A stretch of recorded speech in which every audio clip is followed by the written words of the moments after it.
Hello and welcome back.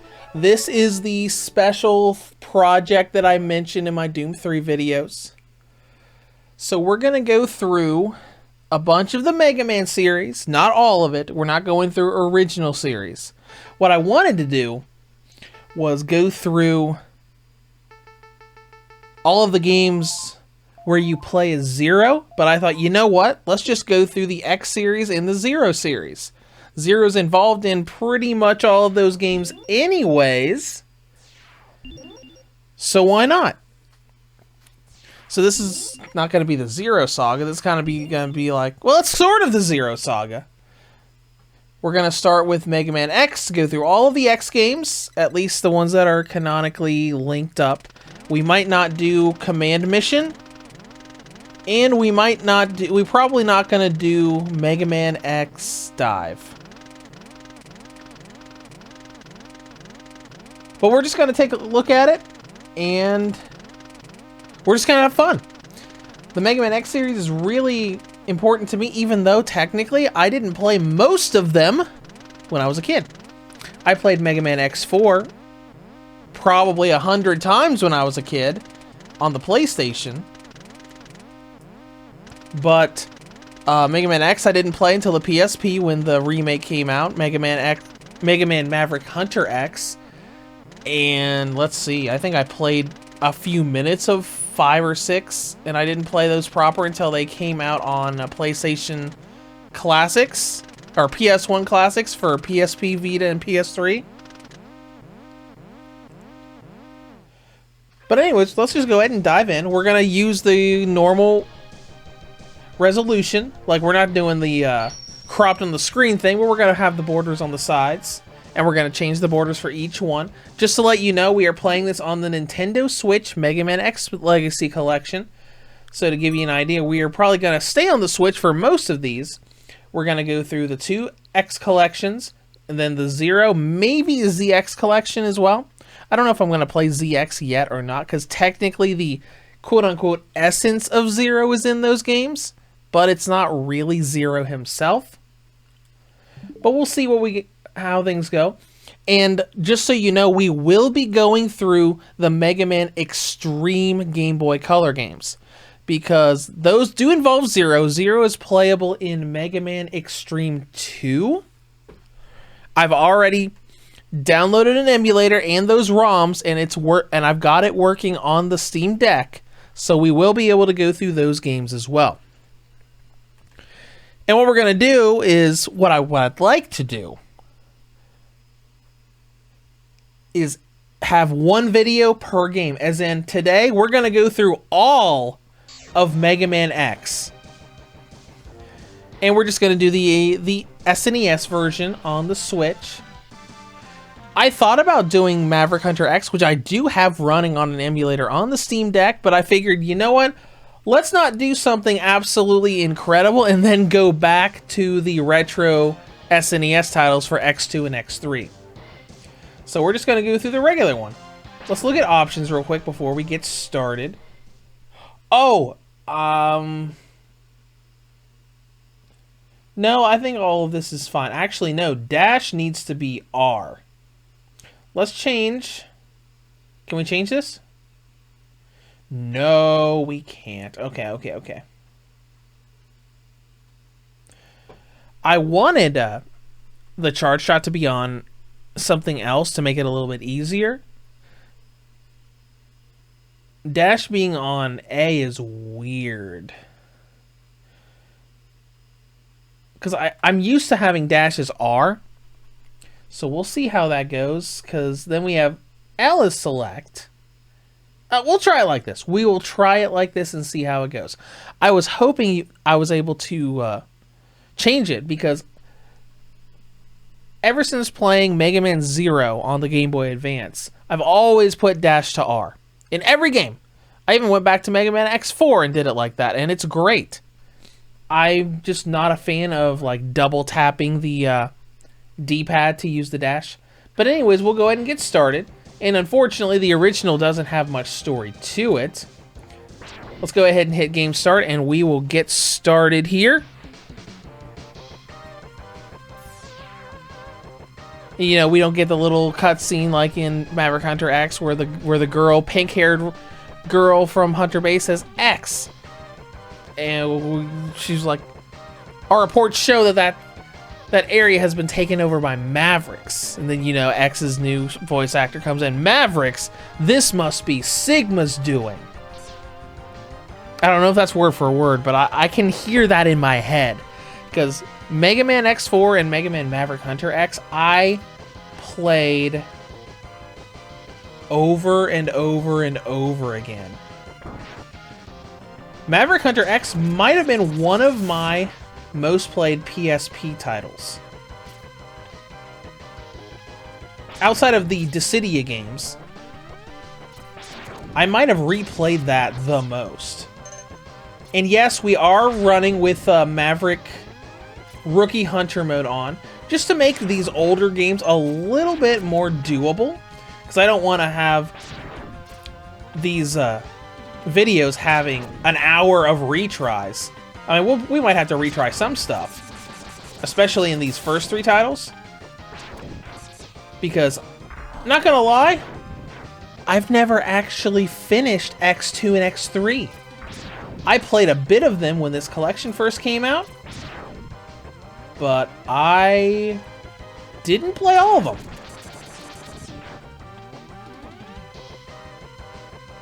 And thinking on things, it's kind of unfortunate that we didn't get one Maverick Hunter X in this collection,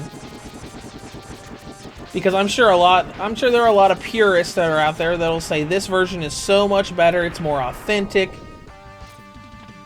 But man, Mega Man Maverick Hunter X was an absolutely incredible remake, and it is a really big shame that they didn't remake the whole X series, or at least the first 3 the other 2 SNES titles in that, you know, 2.5D style, because it was really good. And it's smoothed out on the Steam Deck, looks fantastic.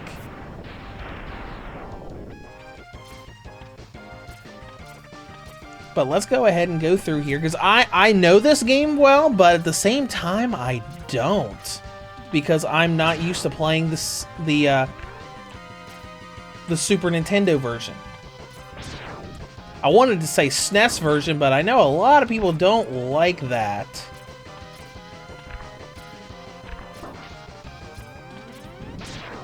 And if me doing these jumps looks weird to you, I keep trying to dash jump, which I do a lot in these games. Is this the car area? No.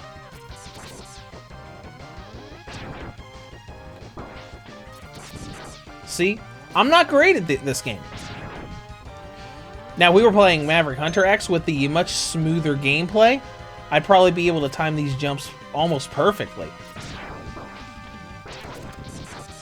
But you know what? Doesn't matter, because we just got our health back anyways.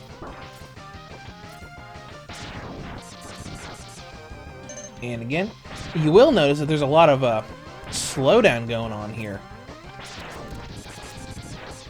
I'm assuming this is just because it's the SNES version. More cars here, right? Yep. I always like the design of that enemy, the little car enemy. I've always thought it looked pretty cool.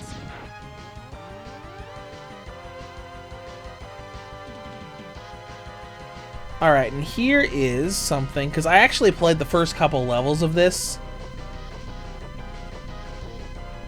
earlier in the week. And there are some differences here. Because I didn't know this for a long time, but they did change how a few things happened in the remake. Where I would go through, I'm like, hey, that wasn't in Maverick Hunter X. Alright, so we got our boss fight with Vile in his big machine, aka Purple Boba Fett. Because at first I thought, wow, he's way more aggressive in the original. But it's actually a little better here. Because in the remake, you can, quote-unquote defeat Vile, and then there's a cutscene where he knocks X out anyways. But in this game, it's just an unwinnable battle.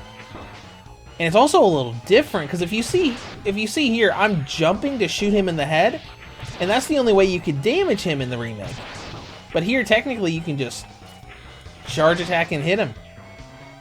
Now, I don't know, maybe it is possible to defeat him in this version, but it's supposed to go like this. Unwinnable battle, and I didn't know it was an unwinnable battle. Okay, him saying, where's the speed of scrap metal? Did you think you could defeat me? What's that noise? Oh my gosh! I'm saved! By Zero. Which I think this is the first appearance of Zero in the series. Not the first playable. He's not playable. Yeah, he's not technically playable fully until Mega Man X4. Alright, so X saying, I guess I'm not powerful enough to defeat him. X, you shouldn't expect to defeat him. He is designed to be a war machine. If you use all the abilities you were designed with, you should become stronger. You may even become as powerful as I am. I'll scout ahead and collect as much information on Sigma's fortress as I can. I'll meet up with you when you get there. See you later. Alright. And there was a bit more story in the remake. And this is a nice thing about this collection, where you have a password system, but you can just manually save. But I remember the cutscene was like, Vile was like, Zero, why would someone as powerful as you align yourself with X? Alright, now I might not do the correct stage order. What I always like to do is I like to start with Chill Penguin, because he's a pretty easy boss to fight without any powers, and then we can go from there.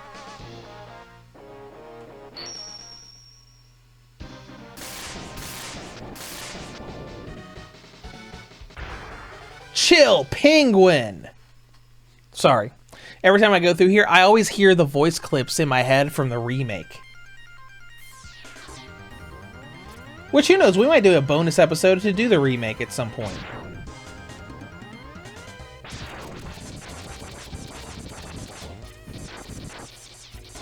I remember these enemies. This enemy came back, these little rising platforms that you could just keep fighting over and over. That came back in Mega Man Zero. Because it had that, Mega Man Zero had that almost RPG system where you had to use a weapon and defeat so many enemies to level it up and get more powers.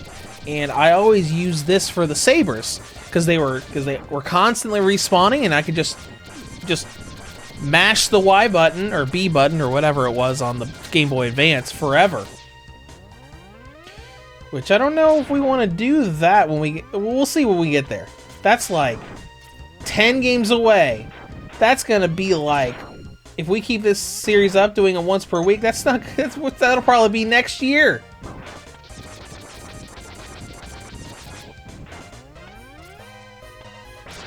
Well, let's focus on this for now. It does control a little wonky compared to the remake. But I guess that's to be expected. When you're used to playing the super smooth and wonderful PSP remake, and then you go back to the original, it's like, yeah, there's a little bit of clunk here. There are also some changes here as well, as we'll get to later in the stage.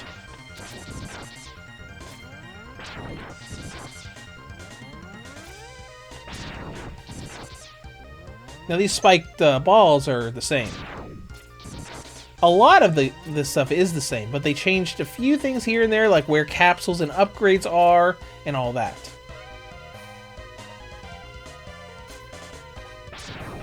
And just to let you know, I don't know if we're going to do the Hadoken unlock in this or not. Because you have to get all of the armor upgrades, all the collectibles and everything to be able to do that. And I don't know if we're going to do that. Plus, I want to get the Z Buster, which means we have to avoid the arm upgrade. All right, and here's the first change. Like, this is the first upgrade capsule you get. This game basically introducing you to the concept of finding upgrade parts. X, I gave you the ability to choose your own path in life. And I hoped the world would allow you to choose a peaceful one. But now it seems that you're destined to fight. Because I thought the world might need a new champion, I have hidden capsules like this one. If you find and use them, you will be able to increase your powers beyond anything the world has ever known. Step into the capsule and receive an acceleration system to boost your speed, aka the dash that you get by default, I think in every game after this, without upgrades. And I also like the way they did this, where they actually show you like physical upgrades, like they update the sprite. Alright, let's see if... Okay, yeah, that feels so much better on the R trigger instead of A or double tapping like that.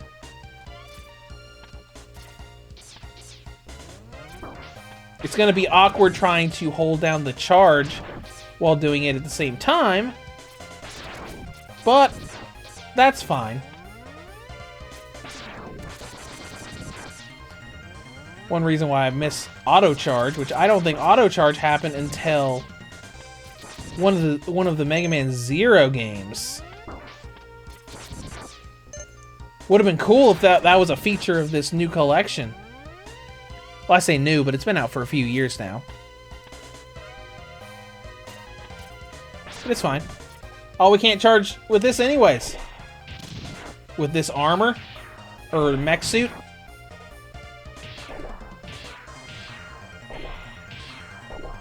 Let's see. Is there anything cool up here? Oh, no. We have to come back for that. There's probably a secret in there, but we can't get to it yet because we need one of the powers to do it. Hey, take this and this. Mech battle. That's something that I don't remember seeing in a Mega Man title in a long time. Where you get in the mech suits and you can like fight other Reploids and enemies in the mechs. And we got a fun thing we can do in Mega Man X4 when we get to that game.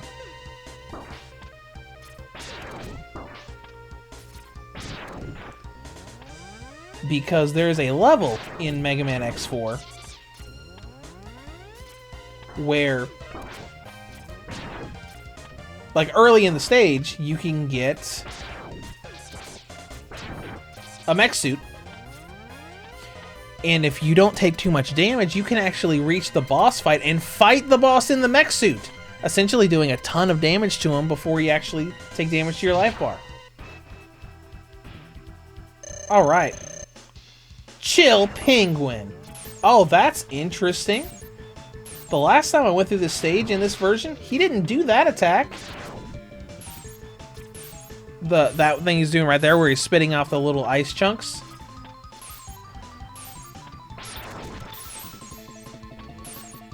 He just did the dash, that right there, the ice sculptures, and then jumping up to like cause wind to make the ice sculptures slide to the other side of the arena. So that's interesting. I didn't play the game any different. There weren't any other difficulty settings that I could do.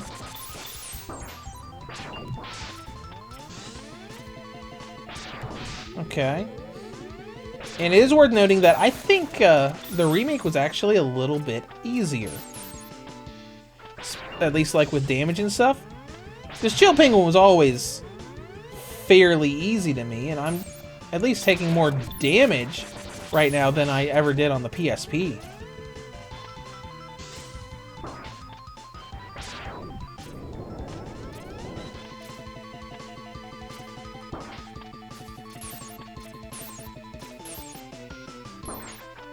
Even with Rookie Hunter mode, which I think makes you take less damage.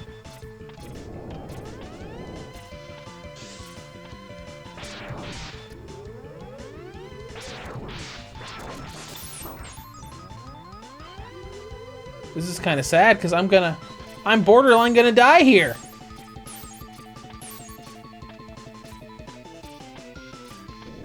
Isn't that crazy?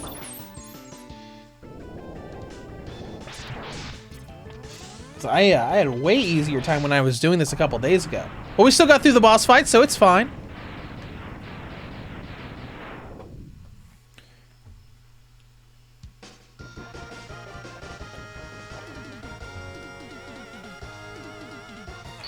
And there goes that iconic victory music. And we got Shotgun Ice.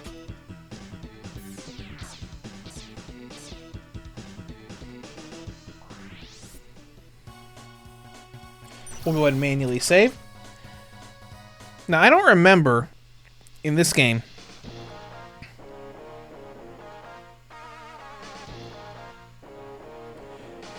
if you can go into a stage and then just leave and keep your rewards. So I don't know if we can like literally just like, let's go get all the armor stuff right now and leave and then just tackle the bosses. I'm assuming we can't.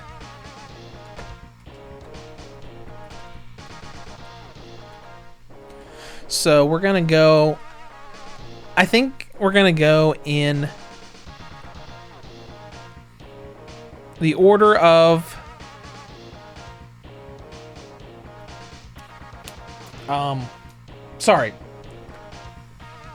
weaknesses. So I know that this guy is weak to the ice. So maybe like we'll go through all the bosses and then we'll get all the extras. So let's go ahead and start this next stage for Spark Mandrill. Spark Mandrill!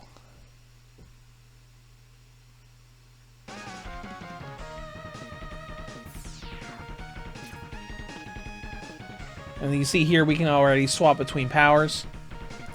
I keep trying to think of like what would I prefer charge to be on? Because technically if I could like charge with like the L button and then just release it, I think that would be pretty decent as far as controls go. I just think it's like a little awkward trying to hold down the Y button and hitting the B button at the same time as for my dash jumps. It's just a little bit awkward is all. Alright, so I know there's an upgrade here, but I'm pretty sure we cannot get that upgrade yet. We need another power for it. Because the main upgrades that I'm looking for are just the armor capsules and sub-tanks.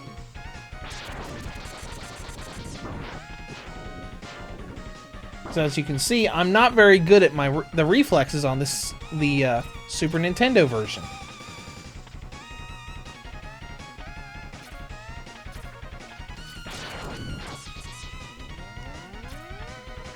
Alright, now, I don't think there is an armor capsule here, though.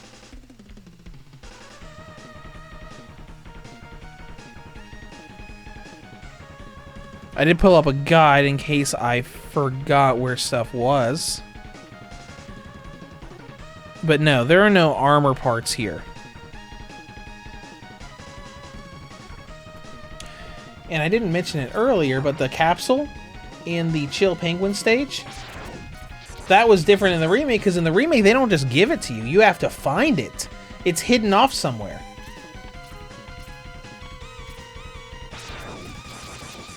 But let's go ahead and fight through this.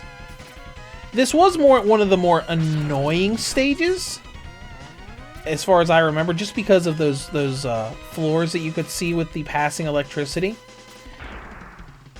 Oh, and here's our first sub-boss. Like a little mini-boss that you fight. I wonder if the frozen power does anything to him. Not really.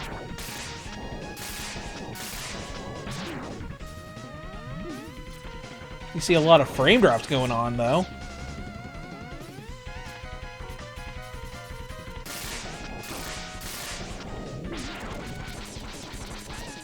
Yep. And the mini bosses in these games are always weird because you don't know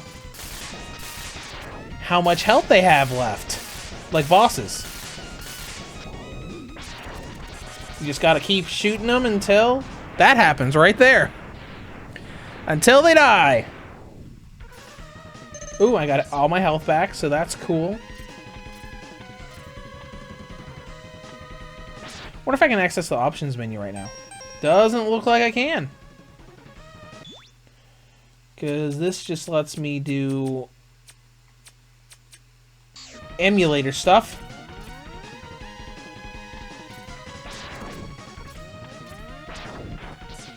Okay, let's just go through here. Yep, I remember these enemies.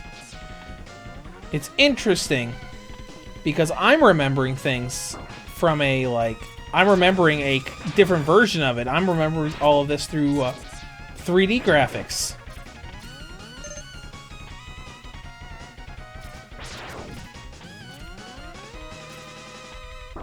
Oh yeah, I remember them. Where they follow you and you have to, like, try to jump down and quickly fight them. Especially when you're right at the area where they respawn.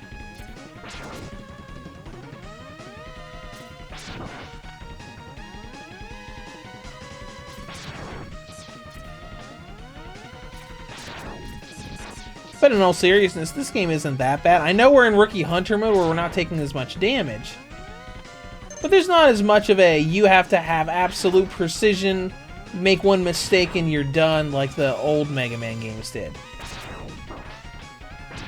Though those collections also added save states, which were nice.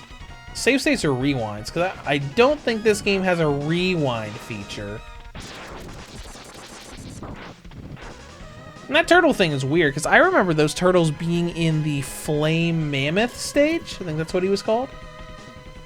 Because they were red and were like in a lava area.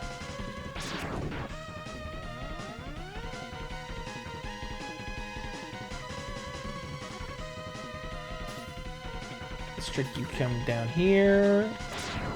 And quickly shoot at ya. Okay. Well, these guys had cool designs though.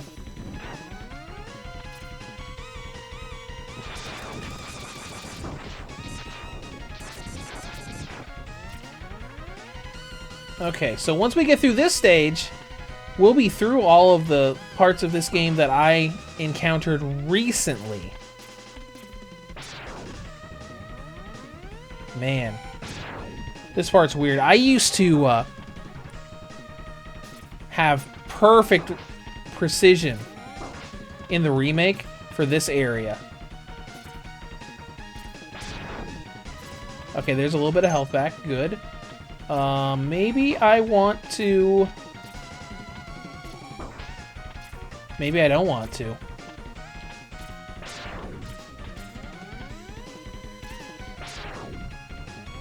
Maybe I want to abuse the respawn mechanic to try to get more health back, but then again, I'm not doing so hot right here.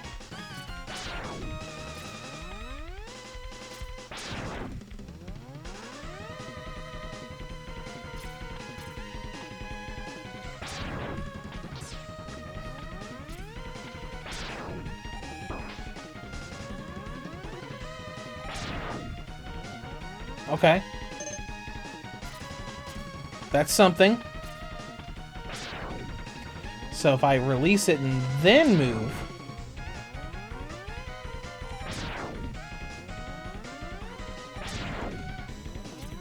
Alright, alright.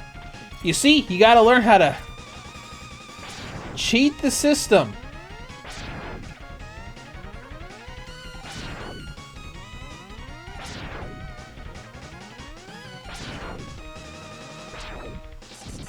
Oh, I can just get him with the P shot. So it does, I don't even have to worry. Oh, hey. Okay, we're almost there. I just want to be at full health, even though this is going to be the easiest fight in the world. Most of the time it is. Because Chill Penguin's power completely freezes this guy. All right, let's go.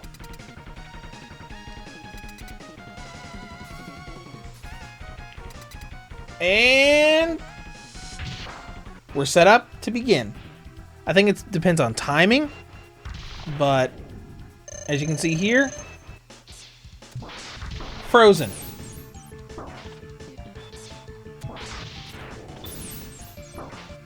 I gotta get my timing just right. There we go. Yeah, look at that.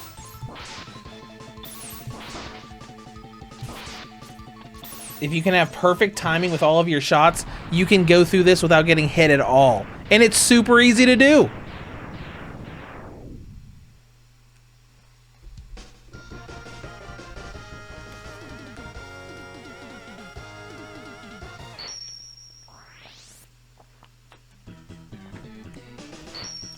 All right. Now we've got Electric Spark. Now, Electric Spark is good against Armored Armadillo, I think. Is that right?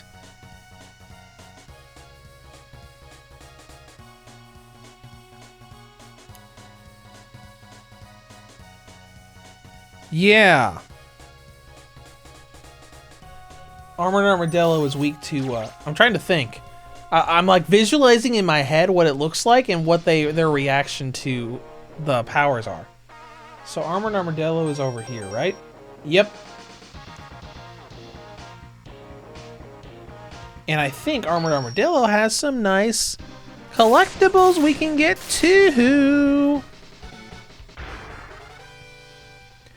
Now, obviously, one is the Hadoken, which we cannot get yet.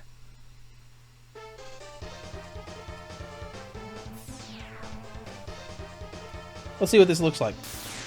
Okay, just little. I'm gonna shoot a beam at you. Oh yeah, that's right. This is the. Oh my gosh, this is not great at all. This is not great at all. This is the stage where you ride on the minecarts and the frame rate just tanked into slowdown hell when that happened.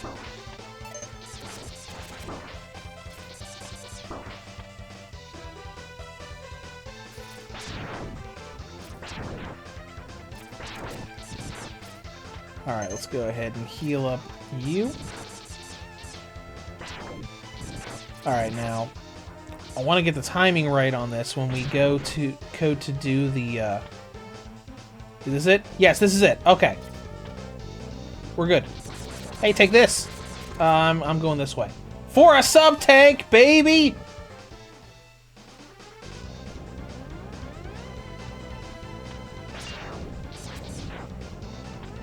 Now, we can find a spot with, like, 2 enemies standing next to each other. We can abuse the respawn thing to try to fill up this sub-tank.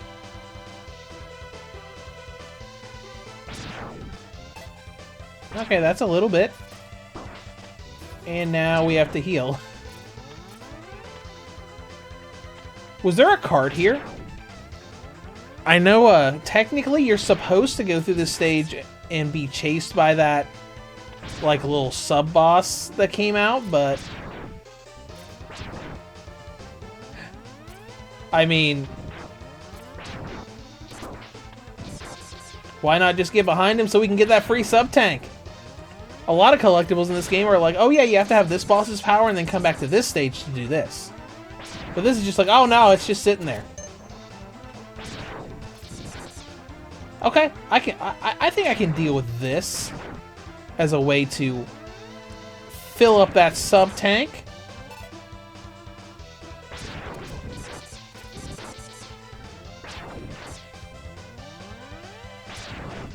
Yeah.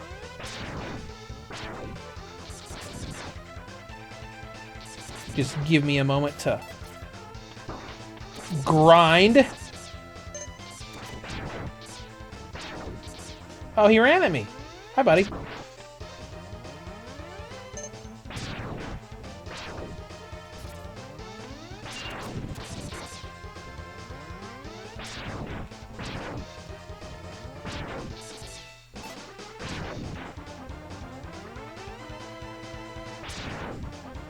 Alright, let's make this easier.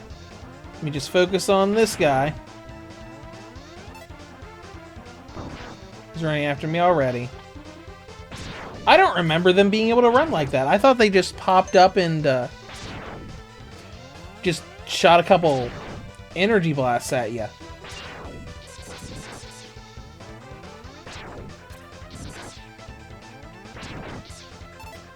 Alright, let's see how the sub-tank's doing. We're almost there. I just want to prepare that when we get to some of the more difficult bosses, we can just say, hey, guess what? I got a sub-tank. Which is one of the best additions and upgrades they added to the Mega Man series. I'm like, oh, hey, having trouble with this boss? Don't worry about it. You got an extra thing of health that you can just activate anytime you want.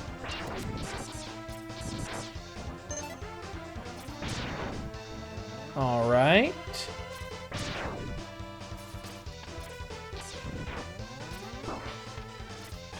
Of course I would get hit.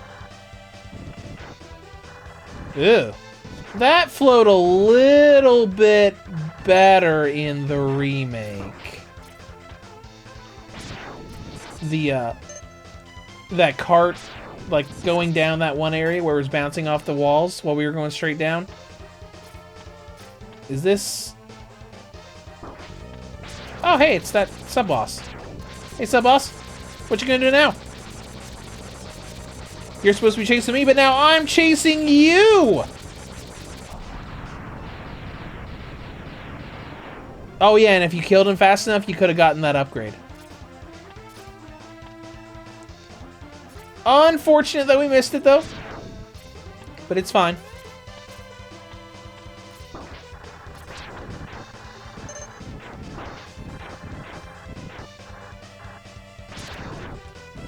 Oh my gosh, look at that slowdown. Oh my gosh. That's awful. And so is that. That is the developers being... Yeah, look how far it pushed us back. Oh wait, no, it didn't push us back that far at all. Yeah, let's see if we can get rid of him fast enough. Come on, come on. Okay, we got... All right! And we got the upgrade. Cool. By dying at the end and being able to go back. Alright, we gotta jump at the right time to get through this. In slow down hell. Now, there we go! Alright, we're at the boss. We got the health upgrade. And let's see. I've never fought this guy in the SNES version. So we're gonna have to see how this goes.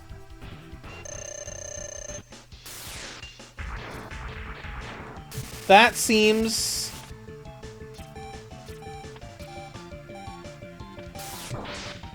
Oh, that's right. His weakness gets rid of his armor.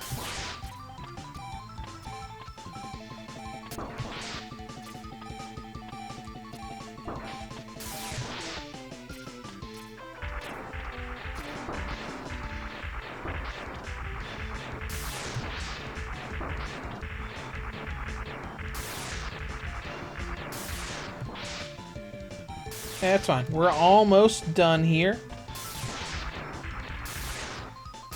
And we're done! You see, this would be a lot harder if we didn't do that, because his armor would have deflected the normal blasts. But it doesn't even matter! Now, here we get Rolling Shield, I think, which is the weakness of Decoy I know it's not called Decoy Octopus. Launch Octopus is what it's called. Sorry. I've been listening to Team 4 Star's Metal Gear franchise stuff, and so I was thinking of Decoy Octopus from Metal Gear Solid. Okay, so Launch Octopus is next, I guess.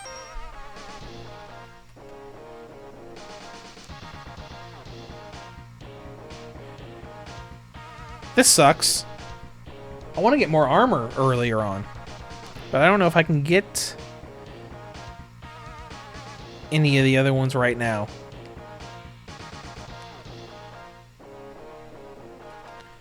Oh, well, that's fine.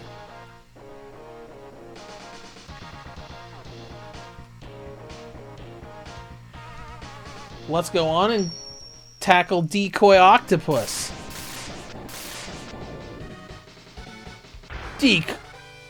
Launch Octopus. I said it again. My bad. Alright, let's take a look at our new power. It's like a little projectile. It's cool, right? You know, it's not cool? Those grasshopper things that fly across the water.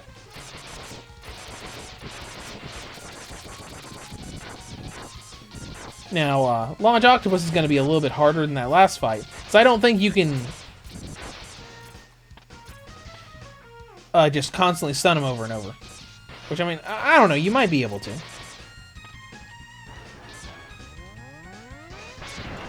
Just going off memory.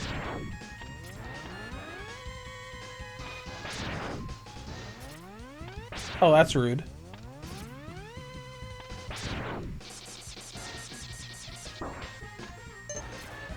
It's also rude to drop a big chunk of health right on top of the spikes. Ooh, I do like that they changed the physics in this segment, even in the original. Oh, sub-boss. Yeah, let's just shoot him from here. Right, he has multiple patterns. But it doesn't even matter.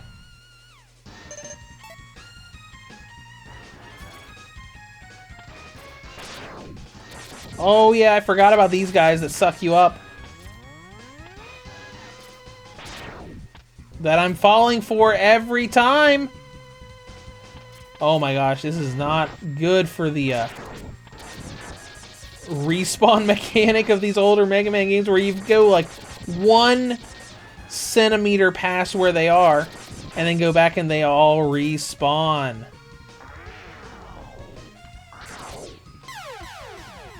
Or have an instant death spike pit. Oh yeah, I remember this because the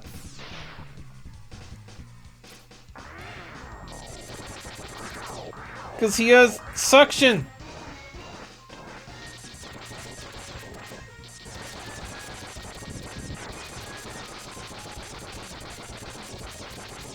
Alright, just hurry up and explode. Okay, thank goodness. Yeah, so he can like blow and pull you into the spike pits that are instant death. Okay. I jumped up there because I thought I could grab onto that, and I can't. I can grab onto this, though, and go nowhere at all.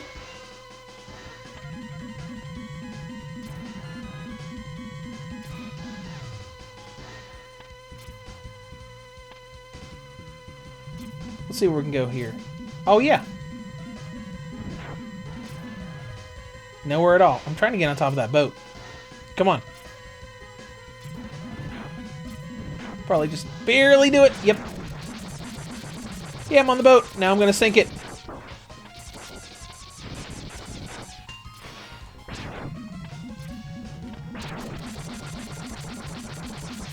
It's flashing because it's obviously taking damage. And there it goes. Down goes the boat. Can I go down here? Oh, I can go down here. I thought there was something down here. Wait, is this where the sub-boss is? The big water snake thing? Yep. Oh, hey, that looks remarkably similar to what it looked like in the remake. Almost exactly the same.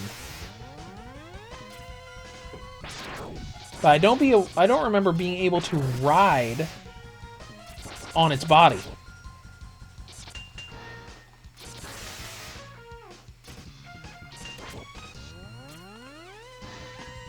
See, I'm remembering things.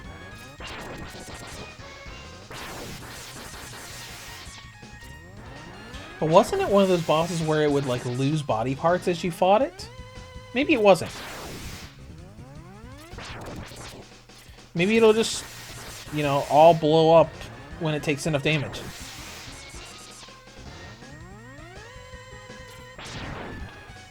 Yep, it'll all just blow up when it takes enough damage. Oh, hey, look at this. Another permanent health upgrade. All right. I'm glad I remembered this place.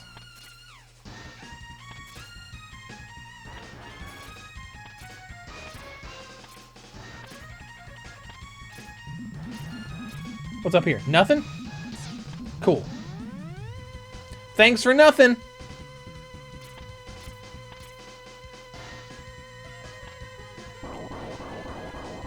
What was that?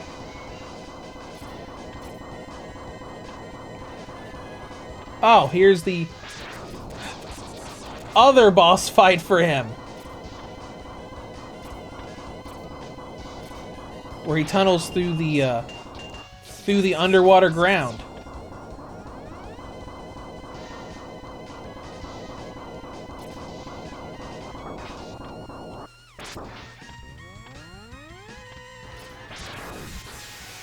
Oddly enough, I feel like I'm having more trouble with him here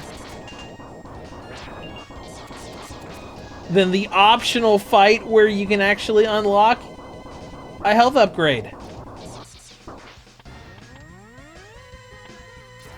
Ooh, and way more slowdown too. Man, this is a little bit rough. Maybe he'll have less health here. Like have him have more health when you actually have to fight him to get the upgrade.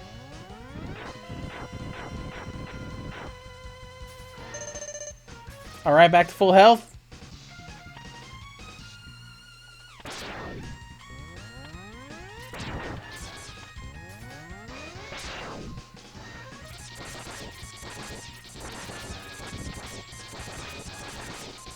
All right, we gotta be real careful when we're walking here. Or just not care. Because we're at the boss fight! Wait, are we at the boss fight? Seriously? Figured we would have had to go a little farther past the mini-boss. But nope, there's Launch Octopus. I think he had some kind of a fun foreign accent before.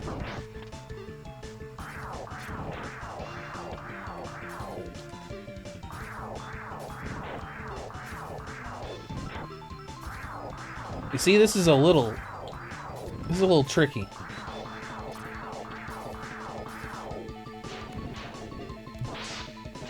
I think you have to hit him.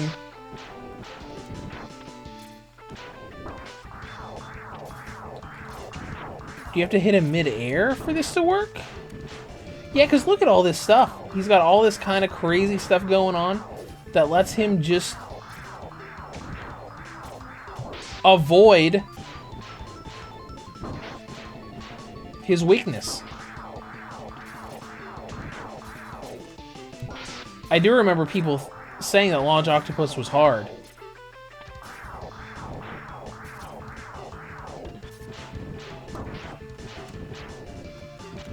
I do not remember him being this difficult in the remake.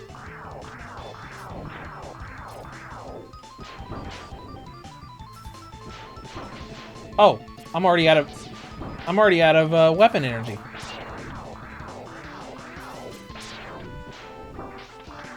Oh yeah, I'm probably gonna have to use my sub-tank. This is gonna be a timing-based thing.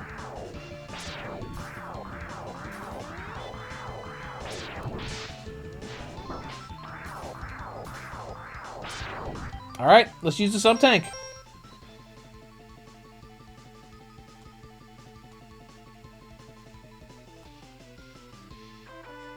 How do I use the sub-tank?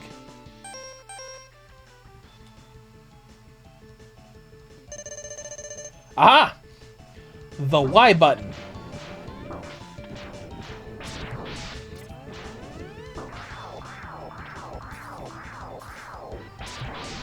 Man. I mean, once I get the timing down here, it'll probably be okay. But it doesn't matter because we're through it. That was a lot more difficult than I thought. A lot more difficult than I remember him being.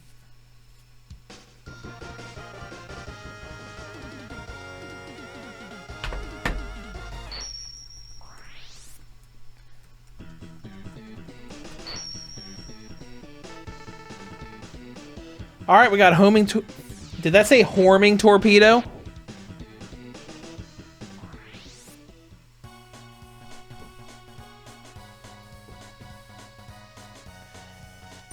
All right, let's go to save. I want to go back and look at that. Let's see if that's what it said. If I hit this quick enough.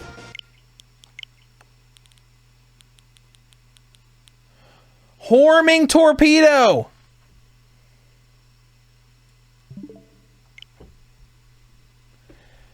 That is funny. Okay, well, I guess now we can figure out where we're gonna go next.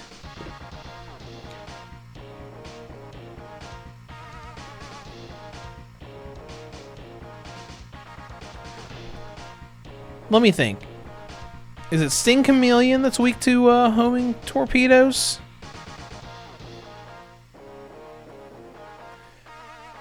No. It's Boomerang Kawanger.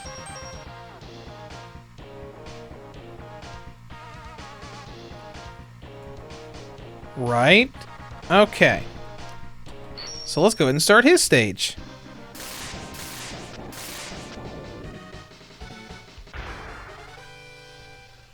Boomerang Kawanger. Boomer Kawanger? Okay. So that's another difference. They changed his name. Oh, I remember this. The tower area. Oh gosh, I remember that. Those guys where you had to...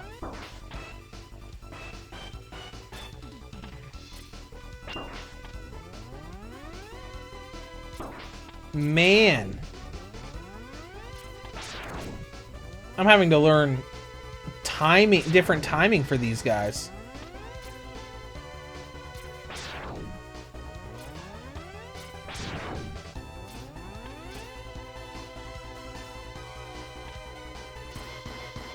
Okay, let's take care of the guy behind him first.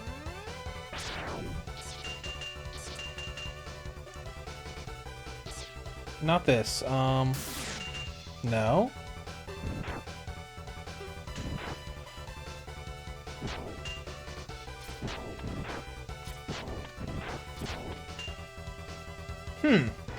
Okay.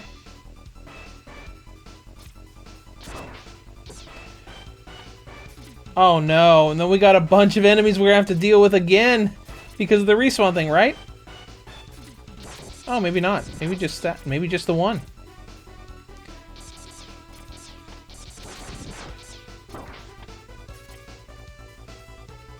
Guess I'll just ignore him for now.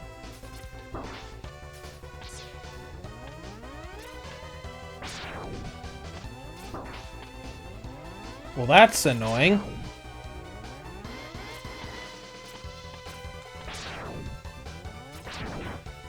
There we go.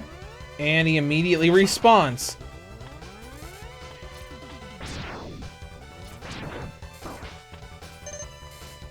This is probably what you'd call an enemy made to be annoying. There we go. I'm starting to get that down.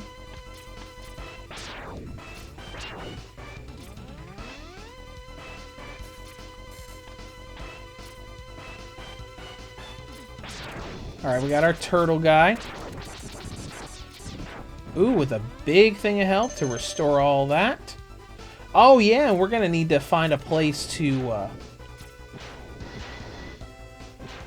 wonder if that thing can hit me from here. No? Can I hit him from here? Sure can. It's gonna take a minute, but... we should be able to take him out from here. Yeah.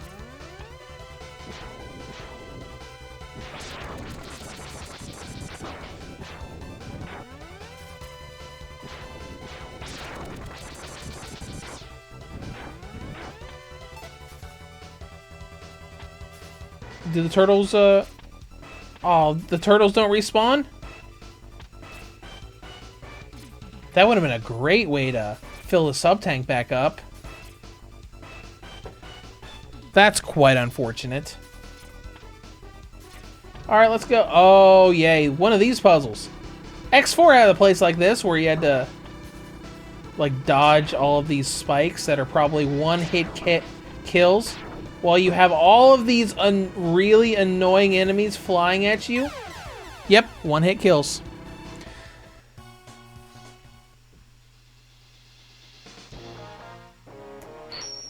And we have to start the whole stage again because we hadn't hit a checkpoint. Then again, this is an old game, so that's to be expected. Let's try again.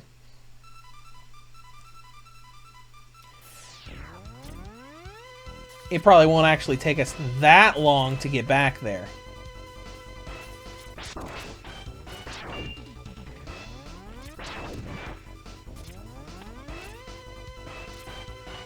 Because when you go through a stage slowly and then you go through it really fast, it's like, wow, why did it take me that long to get through this thing?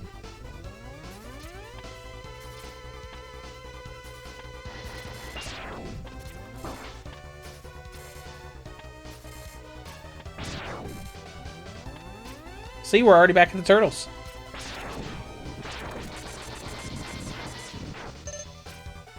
Full health. Do we have anything in the sub-tank? Nope.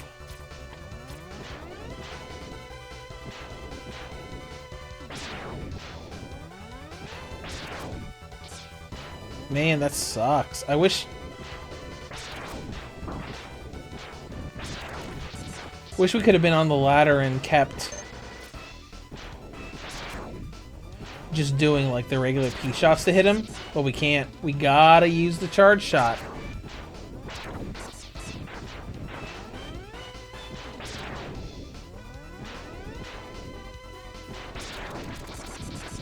But the interesting thing is that his projectiles weren't doing anything.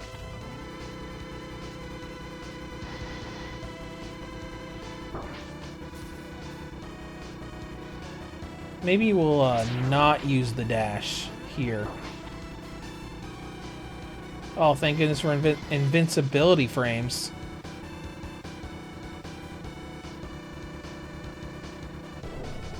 Okay.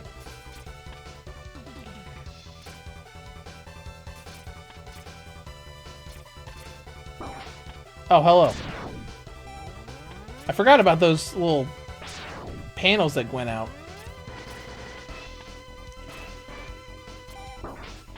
Now, if I'm remembering correctly, there's a collectible you can get, but only after you've been to the Boomerang Kuwanger stage, because his power sends out like a little boomerang thing that can pick up items that you can't reach.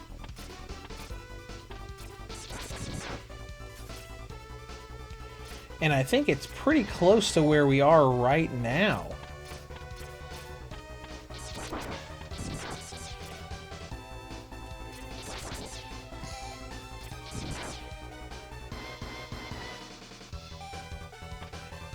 No?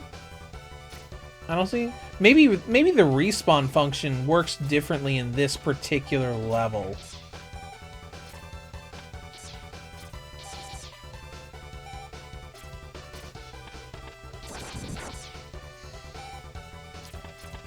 Okay, let's wall jump to there.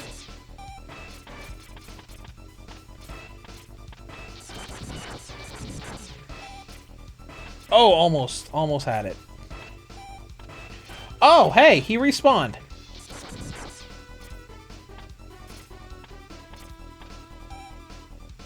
Well, good. But he hasn't dropped anything yet. Yeah, let's try once or twice more. Nope. Okay, fine.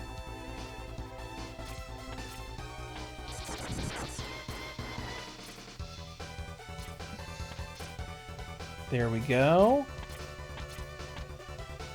Ah, yes.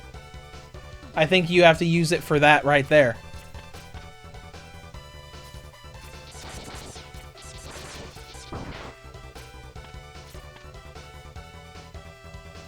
Okay, let's get onto this platform here. Man, it's so weird seeing Zero on the side of the thing for the artwork. When you barely see him in this game. He shows up like twice the whole game.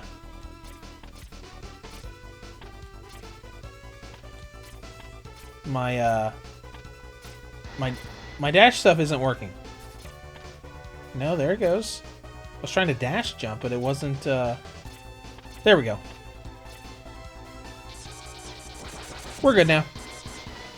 Except that none of these enemies are dropping anything. No health drops, no energy drops.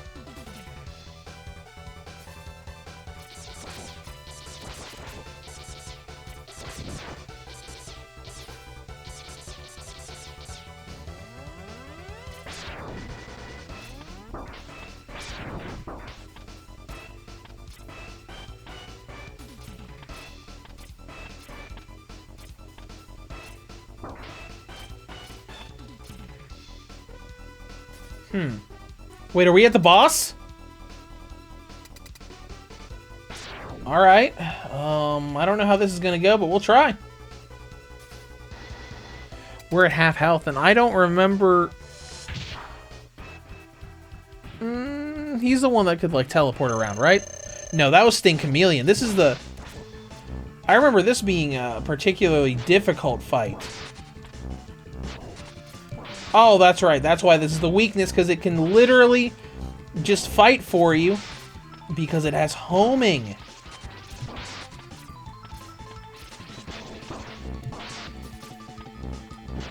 So you can fire it when he teleports and it'll home in and do damage to him.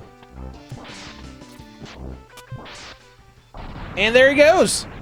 Easy peasy.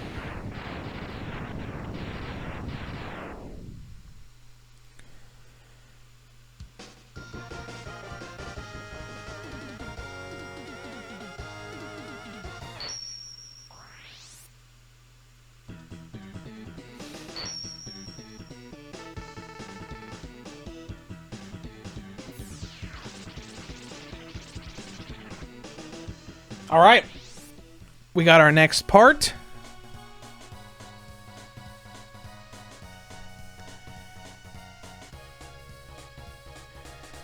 Okay, let's go ahead and save again, and we'll move on to the next stage.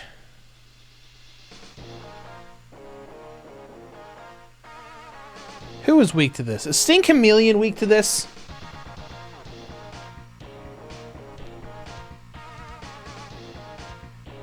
I feel like Sting Chameleon was weak to this, right? Yeah, I'm thinking... Yeah, that's what I'm thinking.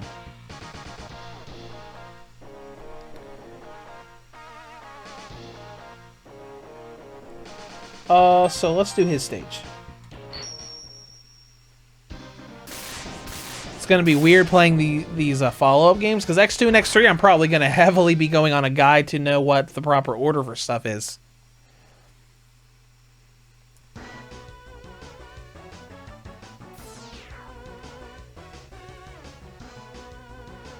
Okay. Whoa! I was not expecting that. He just disappeared behind that tree.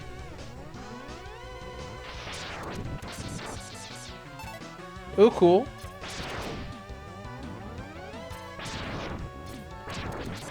Some stuff for my sub-tank.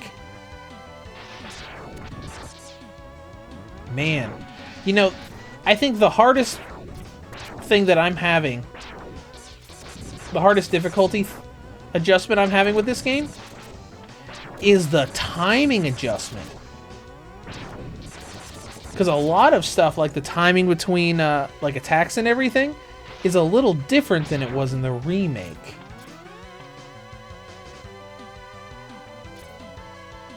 Aha! Hold on. Hold on. There we go. Oh no, it's a boss fight! Oh no! I'm pretty sure this is for a collectible. Right. I can only hit him in the head.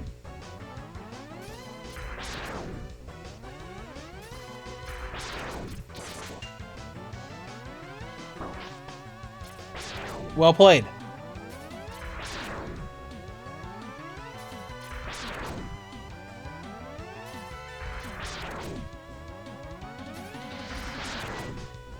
Alright, we'll just keep going until he's done. Oh. I thought for sure he was going to do his other attack there. Nope, there it is.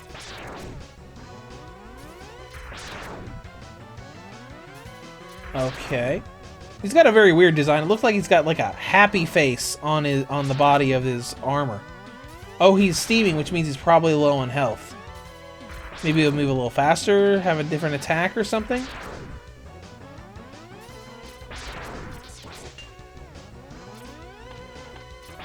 Aha! I learned that time. This is kind of boring with what I'm doing because he's just jumping around. But I mean, we'll eventually get there, right?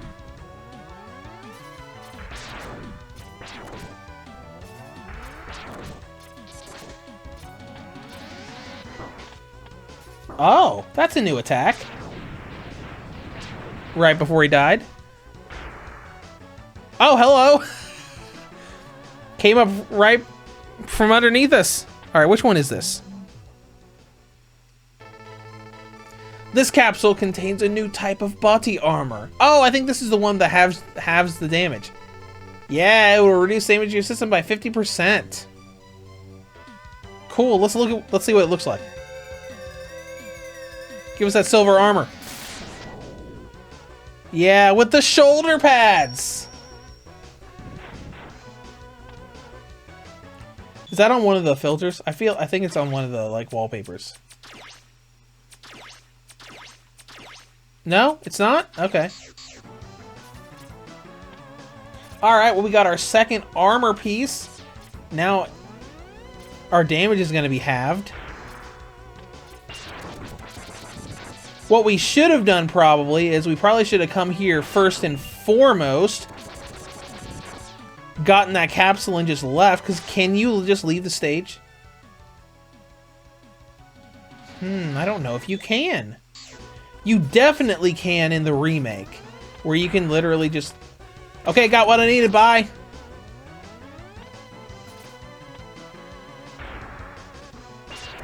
Okay. This isn't too bad so far.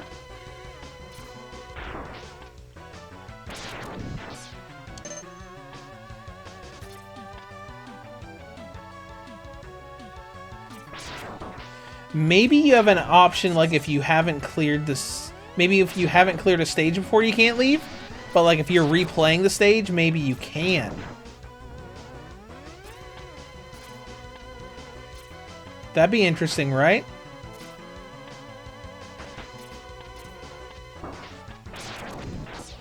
And now that I think about it, with the way we got into that secret area with like dashing off and like wall climbing, I feel like, at least in the remake, there was an area like that in the Flame Mammoth stage. What kind got here? Oh, it's just punchies? Okay, okay.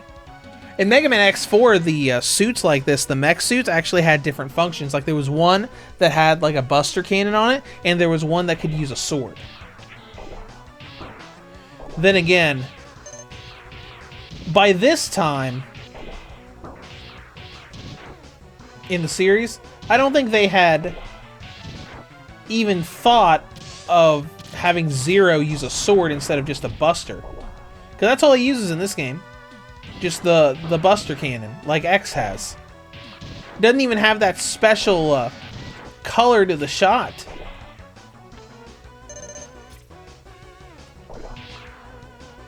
Because in the remake, like, I think his charged buster shot is red.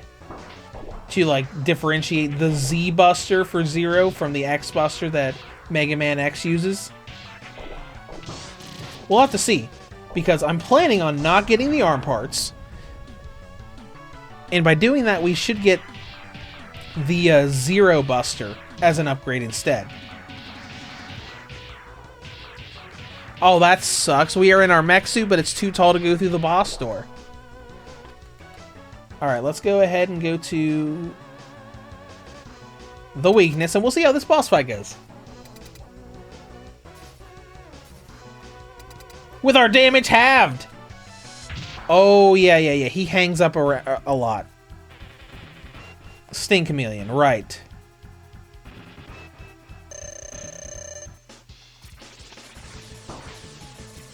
Oh, that's not great. Right. Because we got a...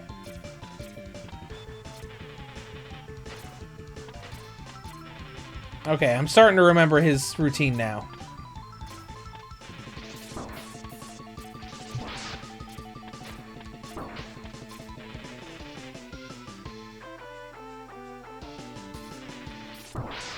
There we go.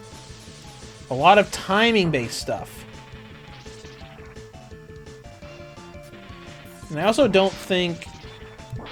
No, it's not. It's not. I was wondering if this was one of the games where you could charge up your sub-weapons. Some games allowed you to do that. You could charge them up and then the effect would change. Okay, we're almost done here.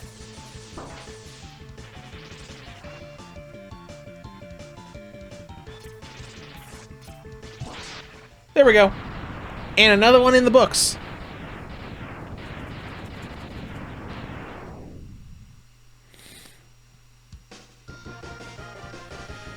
Is this what Storm Eagle is weak to? I feel like it might be. Storm Eagle's really cool. I love Storm Eagle stage. And it's kind of iconic. Like, because it's got that great music in it. Alright, save complete. Alright, before we do that... You know what? No, we'll just go on and do Storm Eagle stage.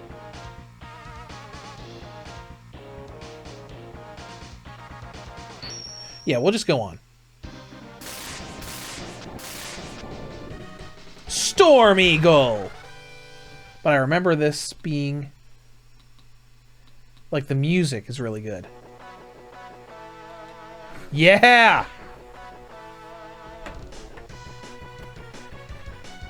Real catchy stuff there.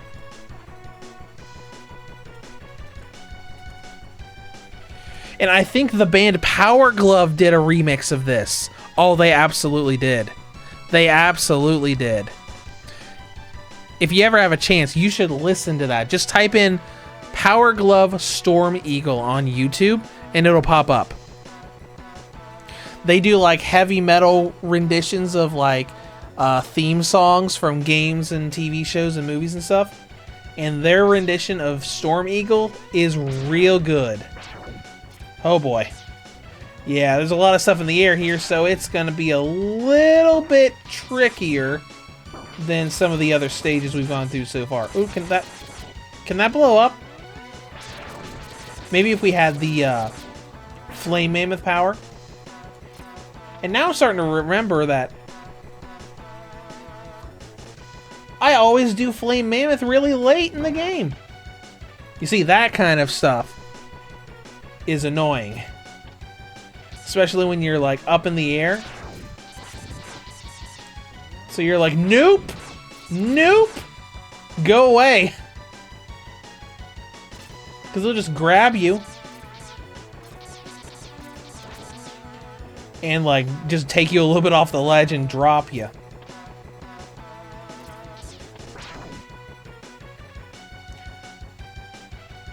Man. That music's really good. It's like it's... Let's go up with... Yeah! Awesome.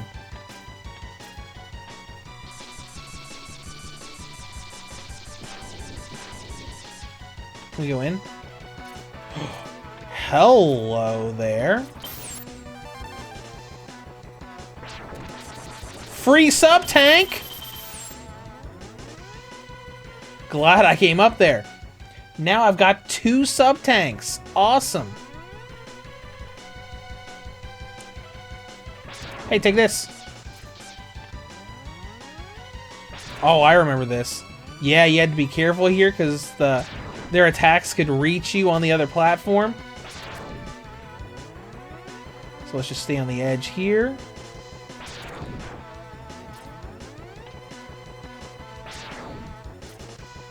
Alright. We probably already got the main collectible from this stage in the form of that sub-tank. But I don't know if we're going to have a good spot for, like, respawn. Well, I guess we have it here. Let's see if they drop anything.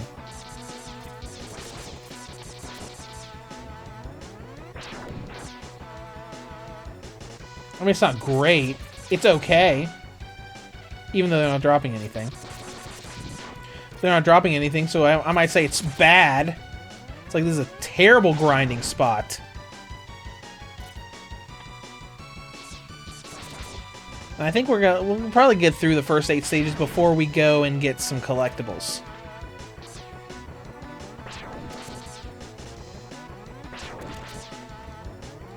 Alright, just stay charged up for that. Alright. I feel like this area in the remake was harder.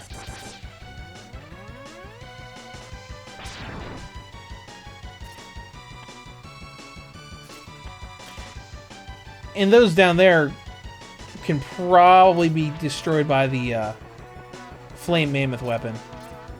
Alright, let's pop up here, see what we can do here. No! Go away.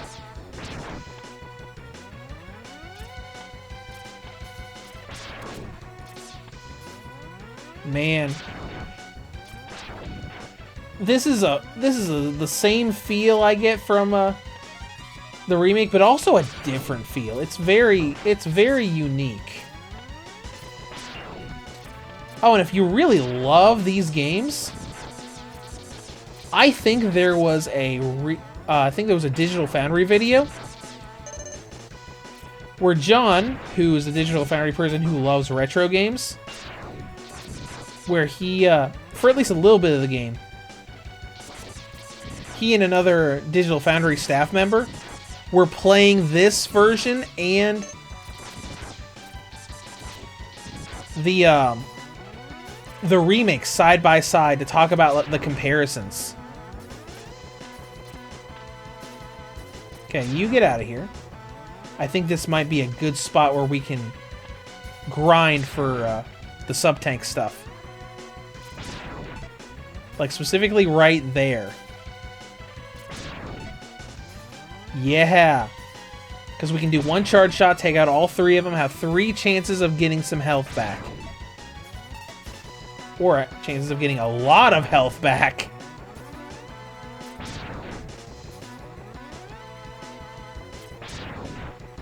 And it'll be a little bit easier if we get hit because we have the armor parts to reduce the amount of damage we take. Not that we take that much damage anyways, because we got a Rookie Hunter mode on. Now I wonder if these sub-tanks are both for health or if the other one's for energy, because some of the games have different sub-tanks for different stuff.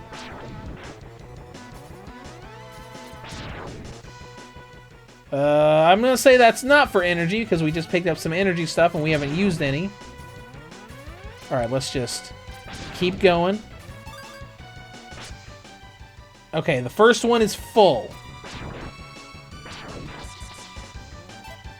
Yep, it's for energy alright, or for health alright.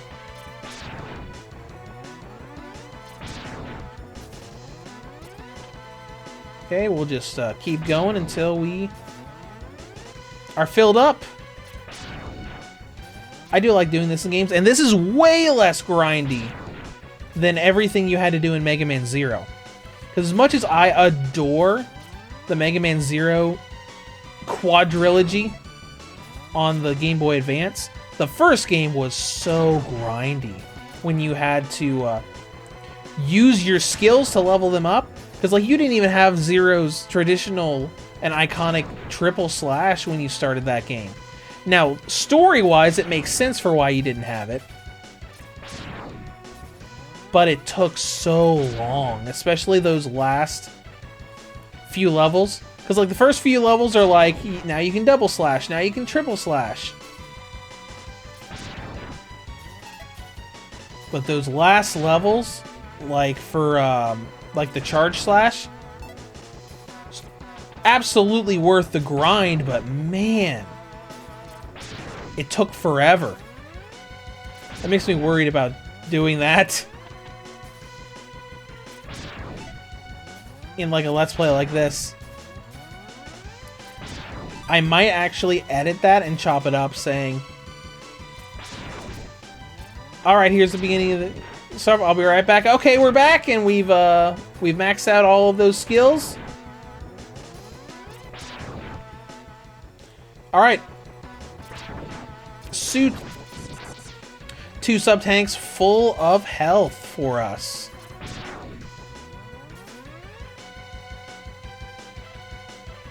Wait, are we getting close to Storm Eagle already? No, we're not. We got this. Yeah, we got this. Wait, hold on, I think we are. Chameleon Sting.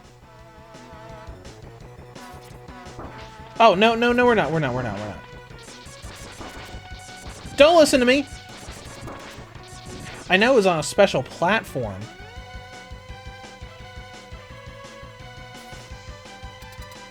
There's a boss door thing. That's weird. I don't...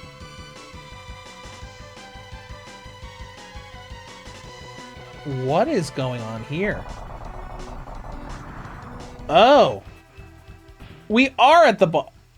Is that the boss? Is that Storm Eagle? Yeah, it is. That's different. I don't remember it being like that in the remake. I remember just going onto a special platform and he flies down. Not this whole let's go into the platform and have it blow up thing. Oh, but I do remember this.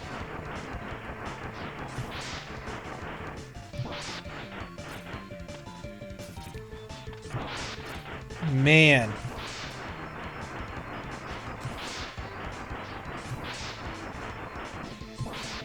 That's weird. Oh, there's the cool, like, dive attacks. I was gonna say, this seems a little too easy so far.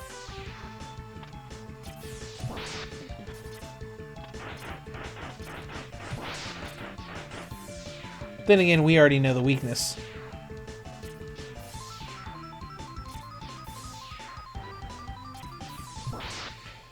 Alright, there we go. Storm Eagle down. What do we have left? Is it just Flame Mammoth?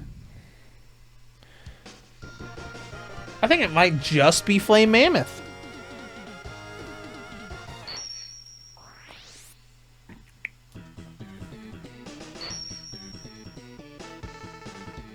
Which, admittedly, I do think he is weak to the Storm Eagle thing.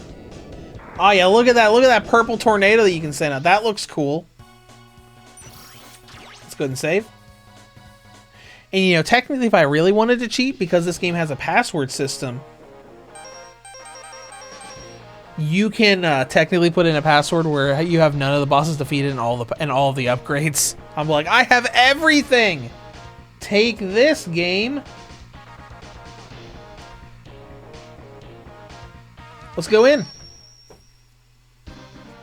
Oh, and I think this stage will be a little different than normal. Flame Mammoth!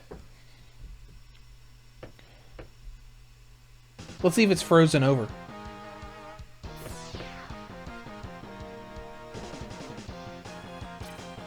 It is. So, you may not know, but this game is supposed to have lava on the bottom, like where you see this ice here. It's normally red and hot, filled with lava traps. But if you go through the Chill Penguin stage, it essentially replaces the whole stage in the game, where it's frozen over. And it does that in the remake as well. So I mean, that's how I knew about it.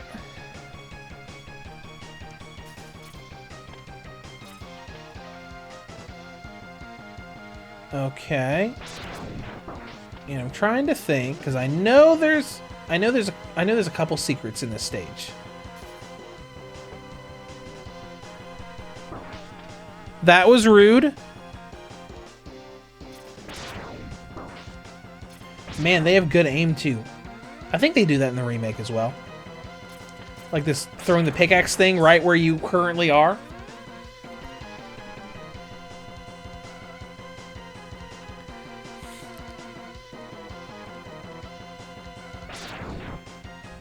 Oh, hey, hello.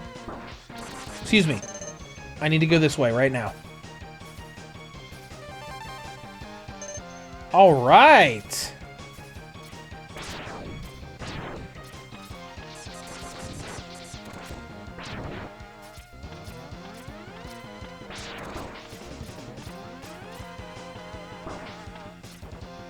Man, remember when enemies had good aim in games? You know, back in the day. I'm not gonna say back in my day. I won't say that. Because as aged as I am, I still don't think... Like, I did grow up and playing on an NES, but not really in my time. Is there anything over here? Oh, hello. Yeah, buddy. Sub-tank number 3.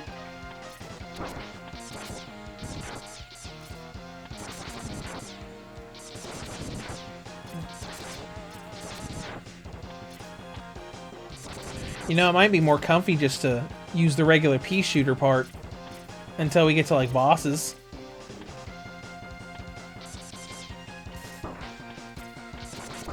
I call shenanigans on that.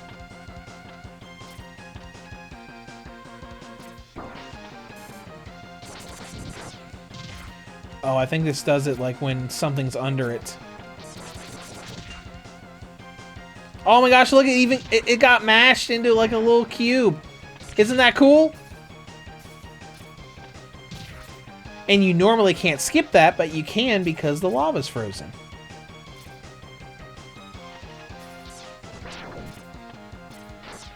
Look at that lava dripping there, and it feels so wrong to have lava dripping there when all of the rest of the lava in the stage is gone.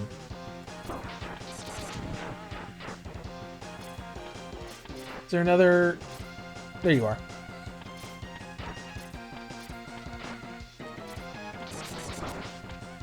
Yeah, I gotta relearn this whole thing with my reaction time. And I know I could have just played the remake instead, but I wanted us to have, like, and see the authentic experience, like the original experience, outside of the difficulty, because I'm using Rookie Hunter mode. Okay, we're at the end of the stage. Let's go ahead and get our power ready and start with Flame Mammoth. I think he has some jumping abilities, and he can, like, throw like flames around the battlefield.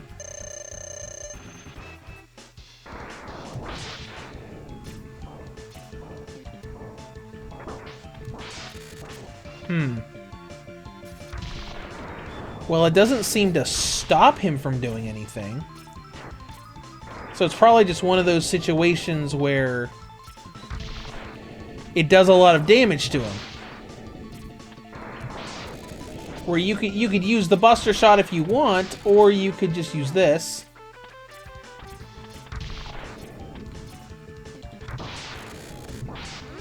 And, you know, get it done a little faster. Like that. All right, all the bosses are dead in an hour and a half.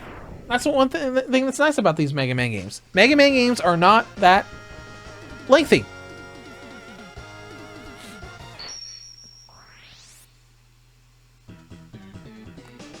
All right. Now we got Fire Wave. Fire Wave.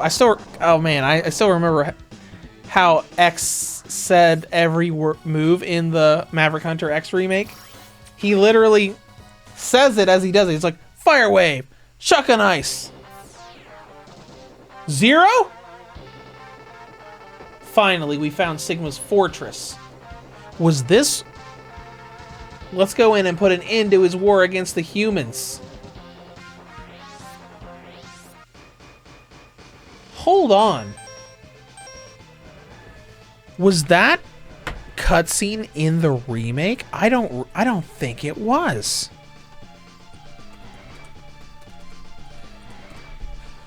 I'm gonna pull up a long play real quick and see. Oh my gosh, it looked so good.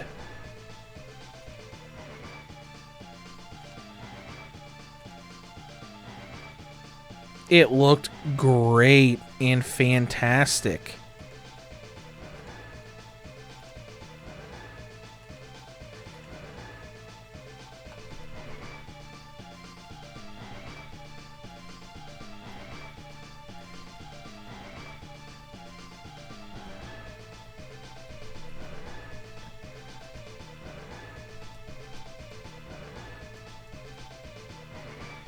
Oh, yeah.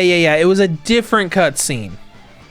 Where instead of meeting up with Zero, Zero just says, hey, I found Sigma's base. Here are the coordinates. Come meet me here. Okay. Different cutscene. Alright, now we're going to, before we go into the final stages, for, like, the Sigma stages, we're gonna get our other, collectibles, like the armor upgrades and everything. So we're not gonna get the arm upgrades. We're gonna get the special ones for that.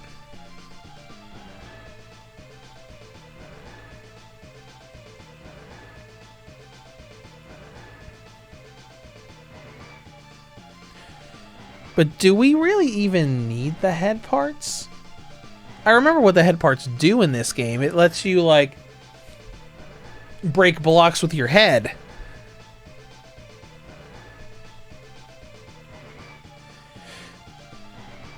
But we have to use them to get the Chill Penguin stage's capsule, I think, in the remake. But we already got it. It was given to us in this game, so I'm not sure what the point of it is.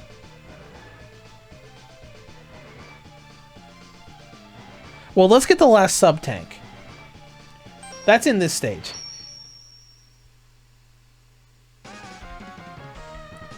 Now, is there a way to leave the stage? Not that I can see. So maybe we have to go through the whole stage. Whoa! I did not mean to use that power there. My bad.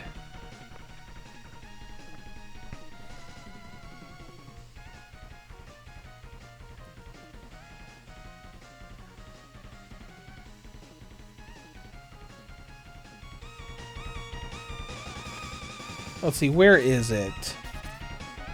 It's at the beginning of the stage somewhere.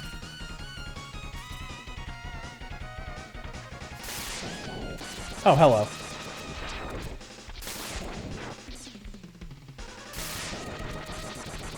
I know it's in this beginning area. It's right there. Let's get the boomerang. Got him! Can I just leave?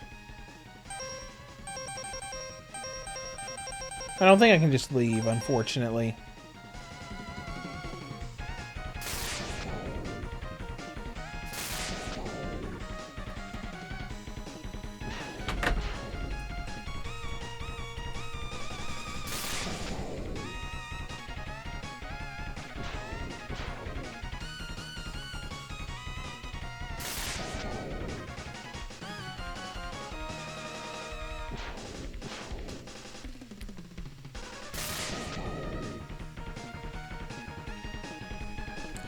Let's see, start. Nope.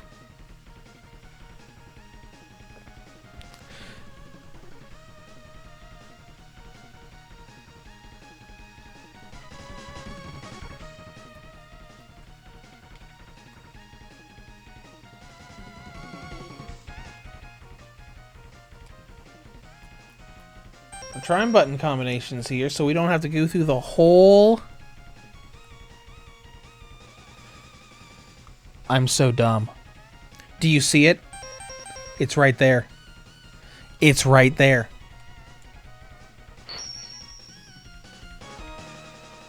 I'm so dumb! Well, let's save.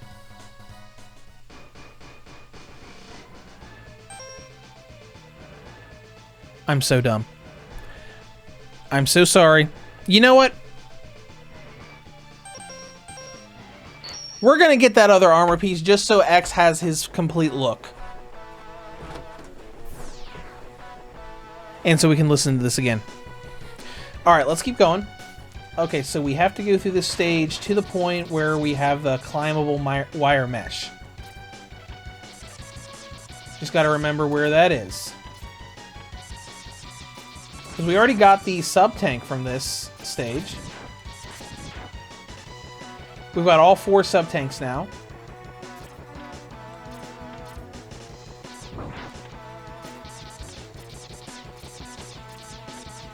So let's just do this. It's a little weird. Like going through an entire game in one video for this Let's Play channel.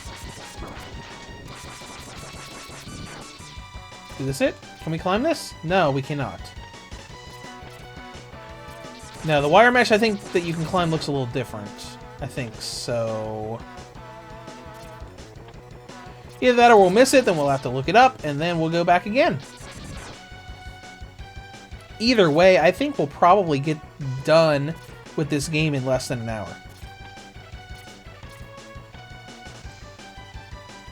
Because if I remember correctly, there's a couple stages here.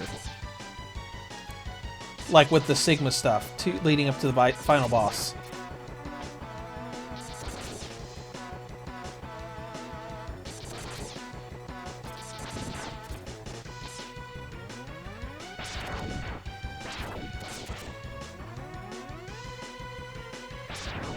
You know, it's funny that I'm starting to just use the pea shooter now when the charge shot is what I loved about these games. I mean, I know that Mega Man X wasn't the first Mega Man game to use the charge shot. Oh, hey, let's see if this opens something up here.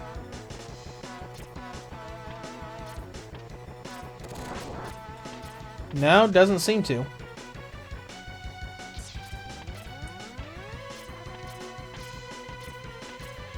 I know this isn't the wire mesh, is it? We're supposed to fall down here?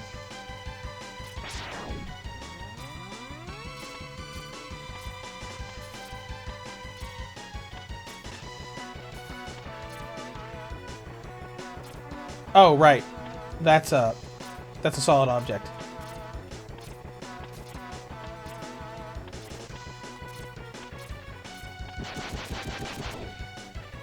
Let's see if the... Oh, you can! Awesome.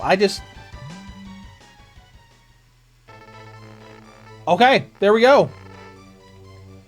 So, it's a helmet piece that lets you, like, break the ceiling with your forehead. Or your head, in general. I'm not really sure what the point of it is in this version. Wonder if you have to do it to get the arm pieces. No, you don't. Maybe there's some other small collectibles that you need for it. Need that for.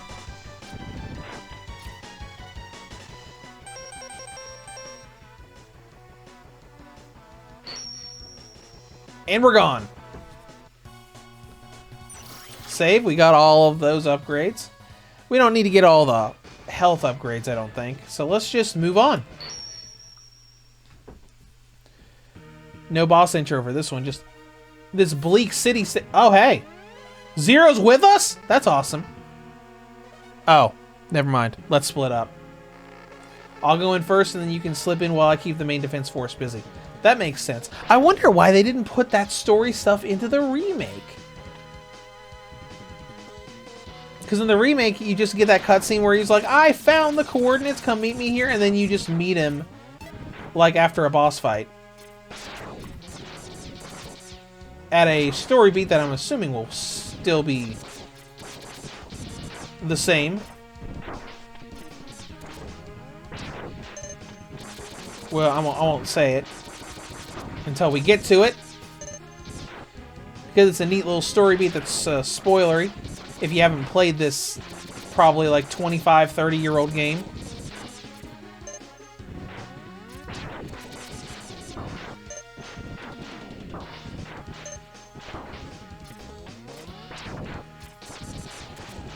Oh, there's slowdown. Haven't seen that in a while.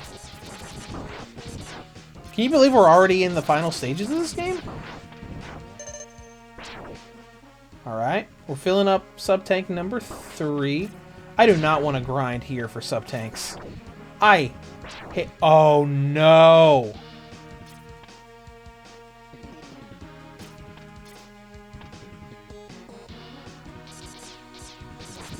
I hate this section of the game. I hate this section so much, because it's got these little guys that fly off so they can easily knock you off.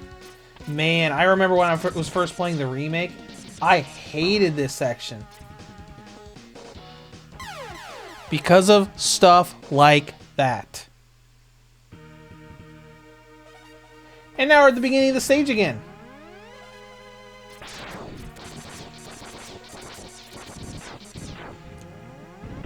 You gotta do that section precisely. You know, like the old Mega Man games, like the NES original series. Well, I would say NES original series, but I guess I can't now. Because it was like Mega Man 1 through, what, 1 through 6? 1 through 7 on the NES, then Mega Man 8 on PlayStation. With the real bad voice acting. And then you had 9 and 10 like on PS3. Actually, no, was it originally on PS3? Actually, I think it was originally on the Wii. This is annoying. This is what happens when you get frustrated at annoying things. You start making mistakes.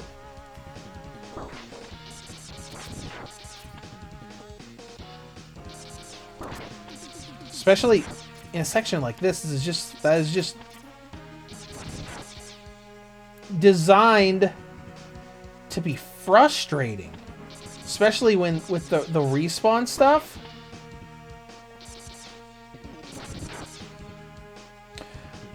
You see that? And then he's just back. Hold on.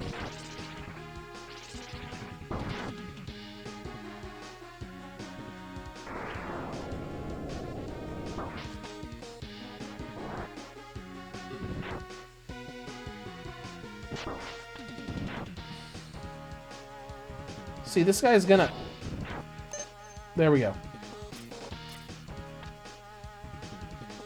was gonna say, this guy's gonna be the literal death of me.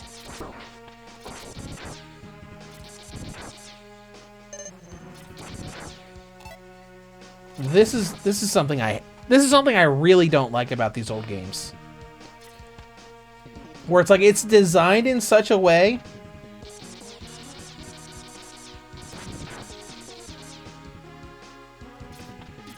where it's just game design that's made to purposely frustrate you.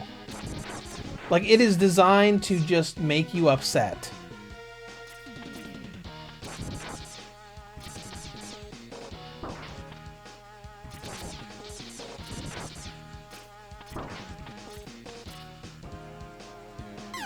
Like, what the heck is this design?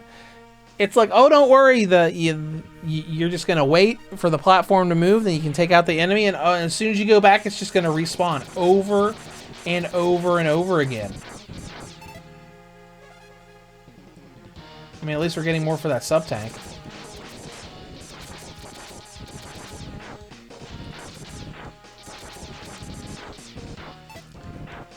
So I think that is the only part of this game that I hate with a passion, is that platforming segment that is just, it's just made to be agonizing.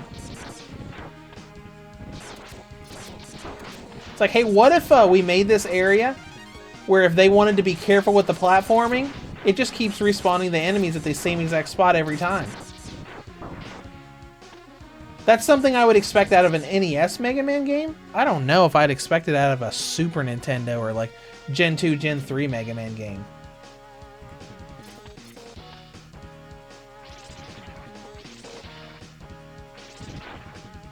You see, we're just going to go back and he's just going to respawn.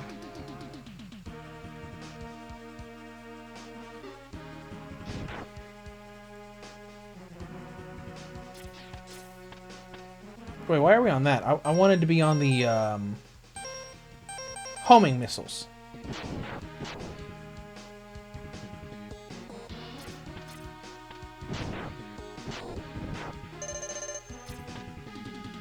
It's supposed to be like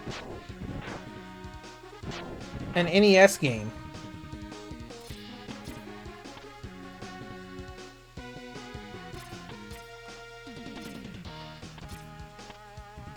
Where you're like, oh gosh, I have to be careful now.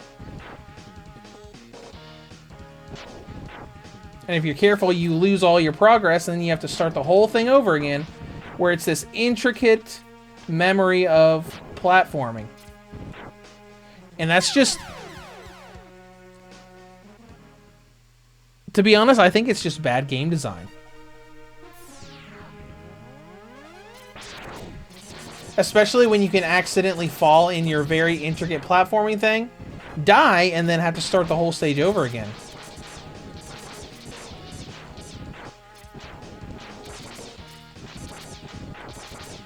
Which is kind of crappy for Let's Plays like this, because you want to watch someone just play the whole game, and then it's like, oh yeah, by the way, this badly designed area, let's just repeat that 10 times.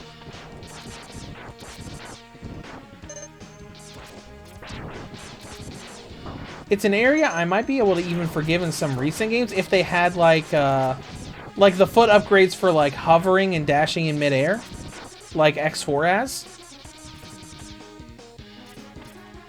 Hold on. Let's get the homing missiles.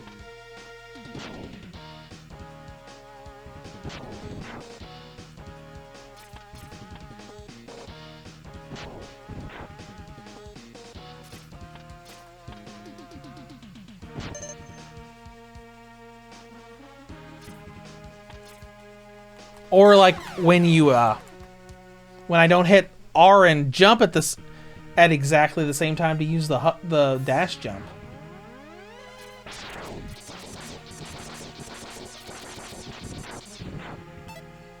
Because I'm getting better at this and learning how to deal with that particular situation, but it really shouldn't be like that. Especially when the rest of the game isn't like that.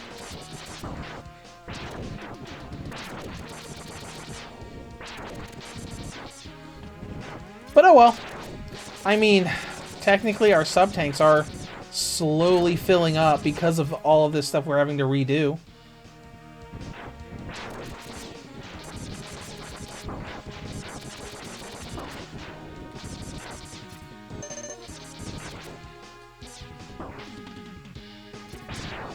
I know a lot of people call this game a masterpiece, and it is really good. But it's just got some areas that are just agonizingly, I don't want to say bad, frustrating is what I'll say.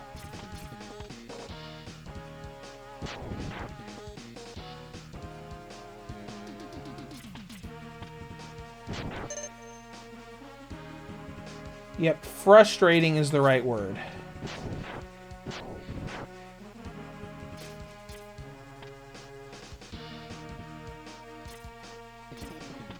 Especially when the dash jump doesn't always work.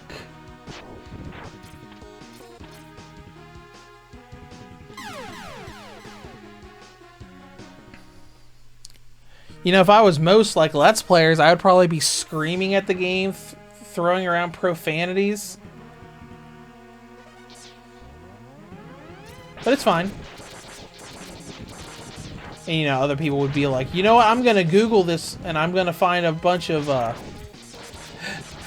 a bunch of internet topics of people complaining about this part, so I feel better about my frustration. Which I'm sure if I Googled it, I could probably find some. You know, when you just want to find topics of, who thought this was good game design? This is garbage. What was Capcom thinking? Because it is a really big because this platforming segment is a pretty big difficulty spike. Up from pretty much everything else in this game so far.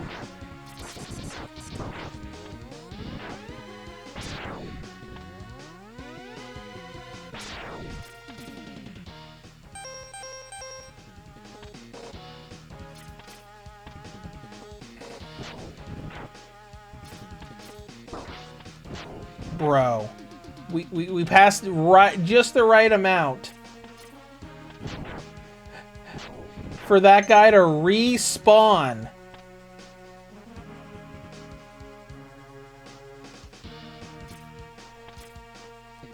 See, there it went again. So, like, I think I've just got the timing off on that, because I'm, like, hitting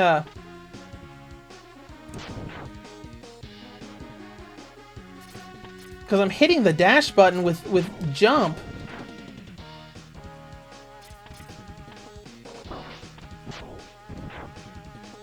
But the dash jump isn't working right.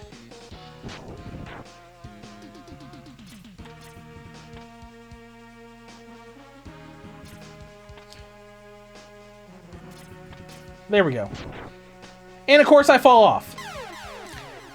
Yeah, this is why I'm not playing the NES Mega Man games. Because who wants to watch this? You know, let's go through this designed to be done in an exact particular way and no other way platforming segment that is part of, like, old game design of. Because, like, a lot of old games are like, oh yeah, this game takes like 10 hours to beat. Like, no, it doesn't. It takes 50 minutes to beat.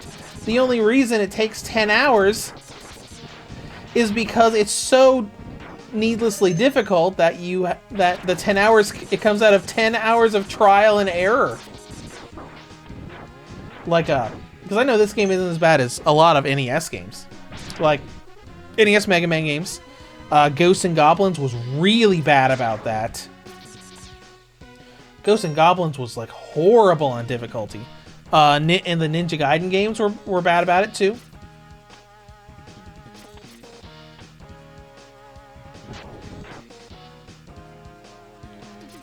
Hold on, let's jump off of here real quick.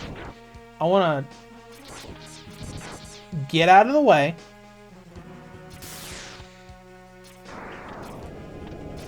Nope. I wanted to see if you could actually use oh,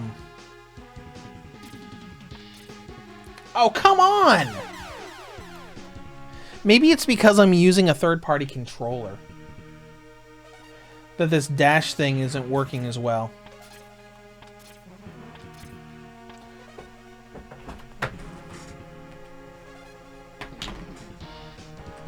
I apologize for this part taking so long.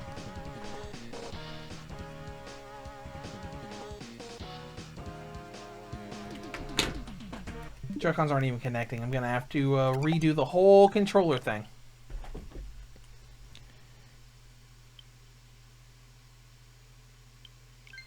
Alright, let's try it again.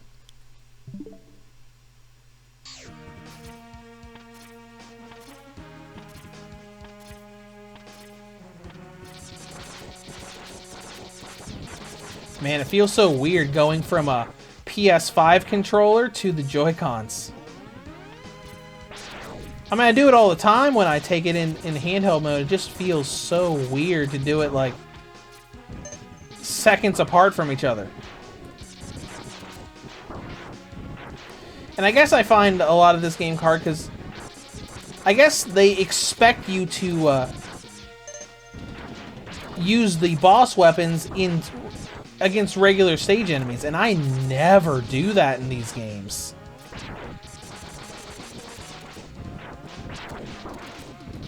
It's like, are they expecting you to use like the Storm Eagle thing here to get rid of these guys? Because I always just save the boss powers for boss fights. Excuse my delay. I'm just putting the Joy-Cons into their grip to make things a little simpler. I don't know if this is gonna work, but we're gonna try it.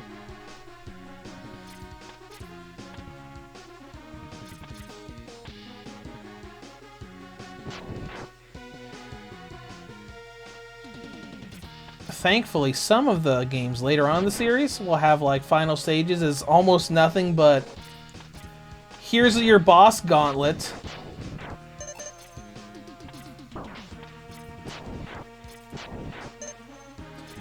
Alright, we don't need to talk about that. Yeah, some people, IRL, just ask me, how do you not just get upset and angry at stuff? It's like, you just kind of gotta get used to it. Like, a lot of people are like, how do you speak without cursing? It's like, you just learn to not curse. Okay, that one went fine at the start. Oh my gosh, I was at the end of it.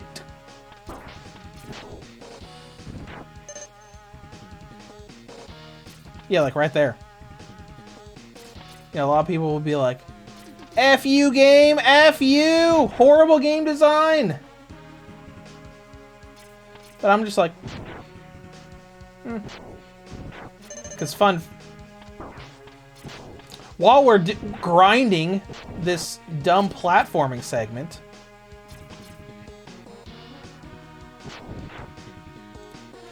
but funny story, I remember someone on a stream tried to get me to do that. Like, get upset and curse and everything. Maybe not curse. They clearly wanted me to be upset. It was a Mario Maker stream I did like a year or two ago. Because I recreated the whole game, the whole first game in Mario Maker. In Mario Maker 2, and I was pretty proud of that.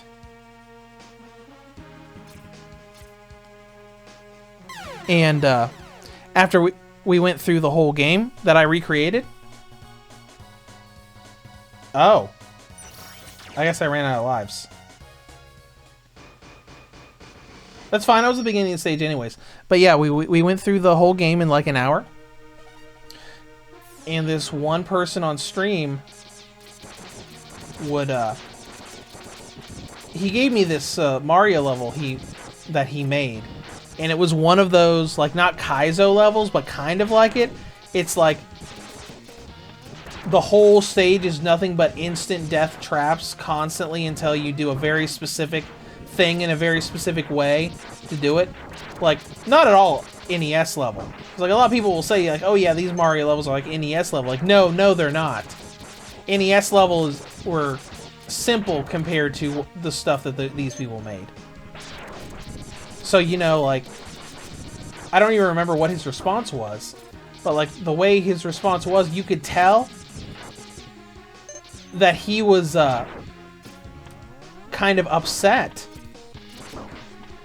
Because he was expecting me to, like, rage and scream and all that, and I'm just kind of like what I'm doing here.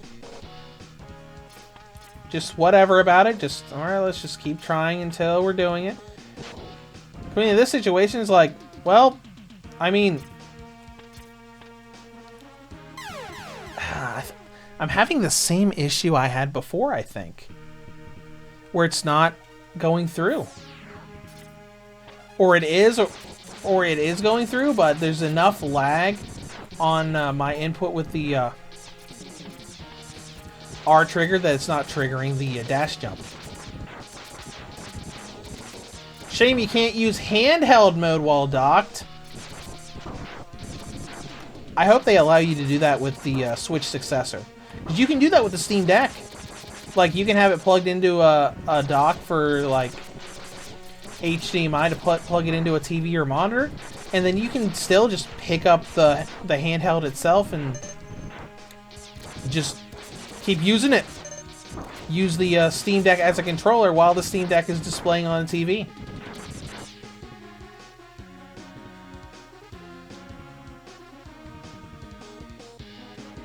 Where is it?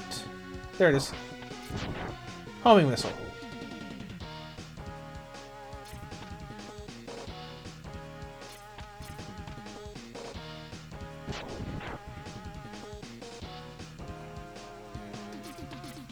See, I was trying to do the dash jump there and it didn't work.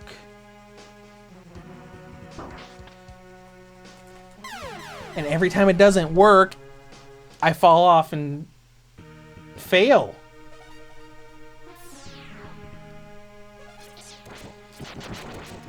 Whoa, whoa, whoa, whoa, whoa, whoa, okay, okay. I didn't mean to accidentally hit L to do that.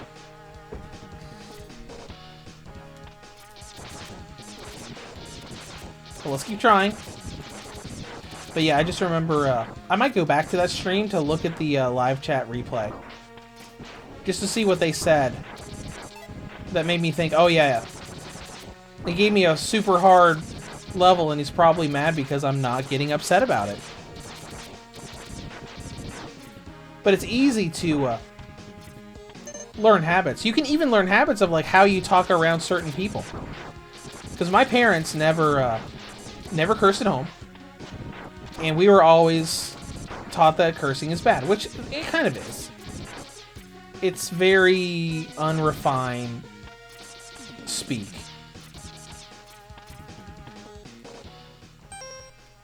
And I would be able to, like, sometimes when, because I have friends who curse all the time, and, like, I get into habits, and then I, like, fix the habits, and then I'm just around cursing so much at work and with friends that it just comes back and I have to get myself out of it again. But I can go over and visit my parents and, you know, not curse at all.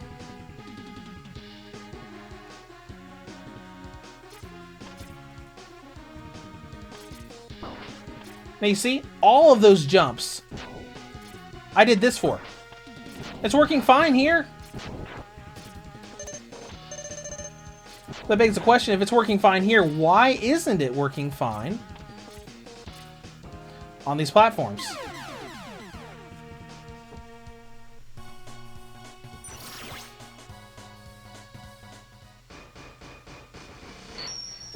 All right, let's try again.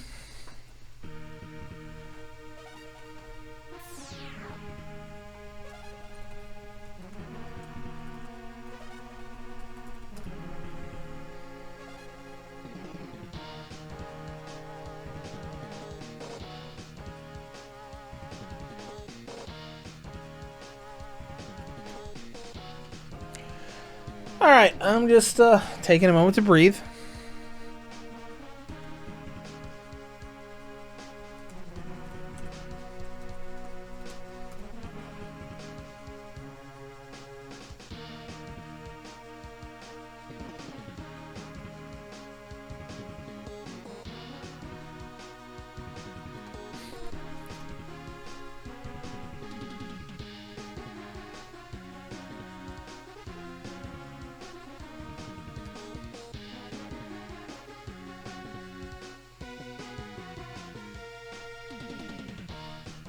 All right, so on what we talked about before, I thought, you know, let's look up some of that stuff, like the rage stuff.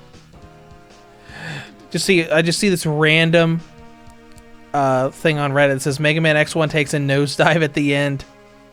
First, that dumb flying platform section, which is what we're on. This section would honestly be fine. It's decently challenging. The thing is, dash jumping off of one of these platforms feels finicky, not letting me just hit L and B simultaneously, making it really frustrating. And you're over a bottomless pit with 2 lives. Ha!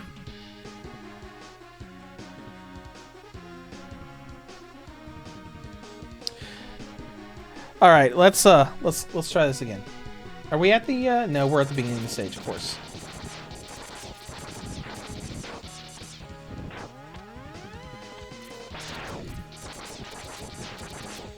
This is kind of why I wish that this had the rewind feature that,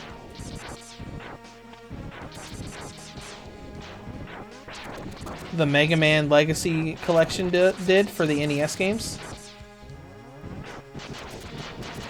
Whoa, whoa, whoops, my bad, my bad, my bad, my bad.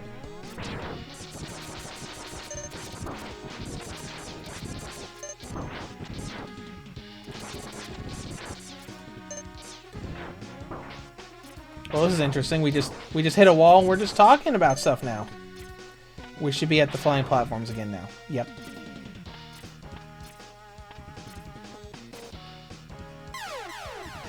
And now we're not.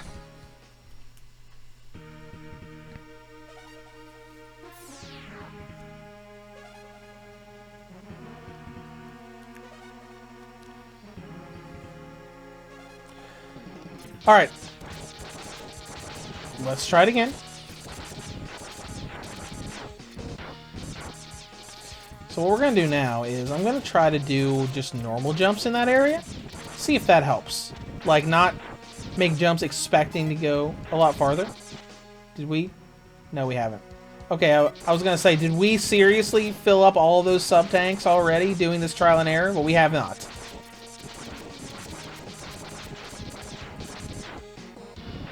Ooh, there's an extra life. Cool. How many lives do I have? 2? I think that's what you normally start it with. You know, before I died at that platforming section. Needlessly on the first jump. I hope there aren't any spots like this in X2 and X3. Oh, wouldn't that be unfortunate? Oh my gosh, these guys are so annoying.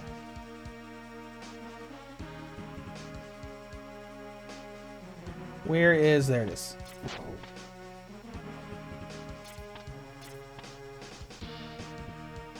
So I know the first few, at least, we can absolutely do with regular jumps.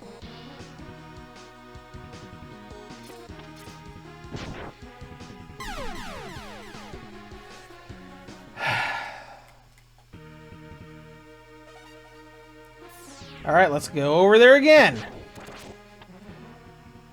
You know, this is something that's interesting that we can talk about. Like, you see how I'm doing right now. I'm doing horrible. One thing I've noticed that does happen sometimes, like in difficult games. Like, I'll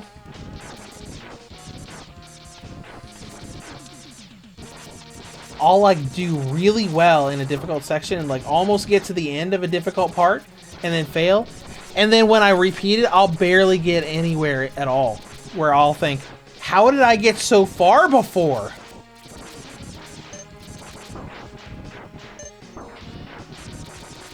Oh my gosh.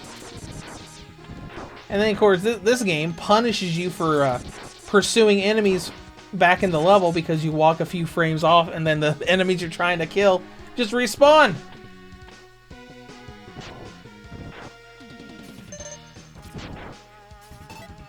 I mean, you know,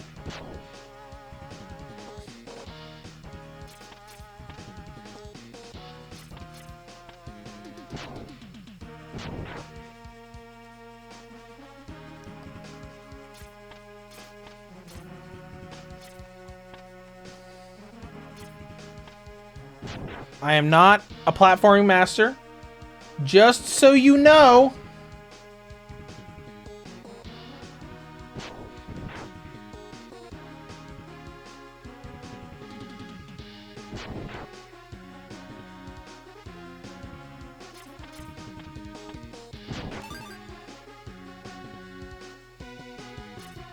All right, here we go. Okay. Now, how are we gonna do this? Because these are moving in sync with each other.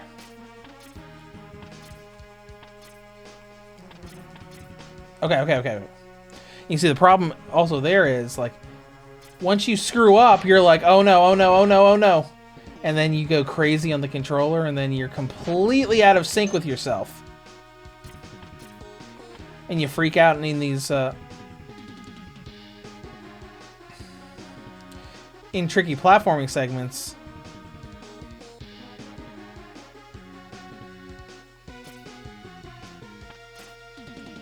Okay, I'm not sure how I can do a regular jump for that, unless I just got to get very precise timing down. But we'll figure it out. See, I'm also a problem solver, so maybe that's also why I don't get upset about this stuff in games. Well, actually, I won't say I don't get upset about this stuff in games, because I absolutely do in some games. Because in some games, I'm just like going crazy. Even when it's like a really easy game and I miss something.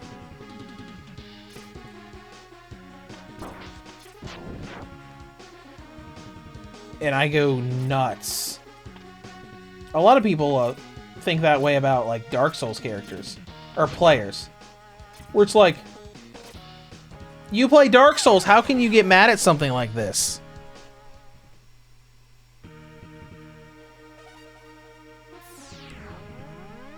And it's weird. It's like, yeah, I play a really hard game and I don't get mad at all. I play some easy game and I fail at a medium difficulty area and I'm going crazy. But at the same time, on like getting mad about games, like some people are crazy. Like I saw a post on the Fortnite subreddit like today or yesterday about probably some kid that's saying, it's like, oh, the Deku Smash is horrible. I've broken 3 controllers and 4 keyboards over this because people keep killing me with it. And it's like, I have never gotten upset at a game to the point where I like break hardware. Oh, whoops. I don't have the homing thing equipped.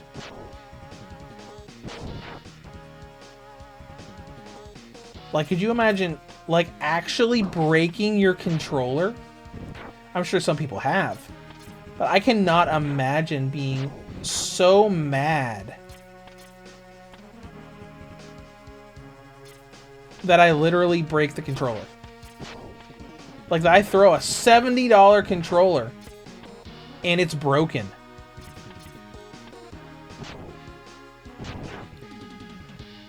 That idea is just insane to me. But I know people do it. I probably know people who have done it. See, there it goes. I tried it again. At the very last second, I thought, let's try a dash jump again, and I tried it and failed.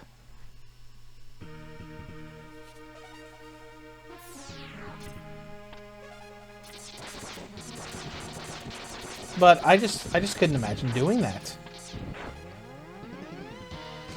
I think I might have thrown my controller once, but I've never damaged anything.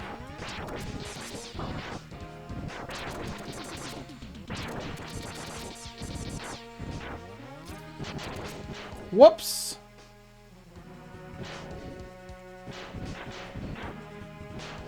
How did I do that? Like, I went straight to the last one. What did I what?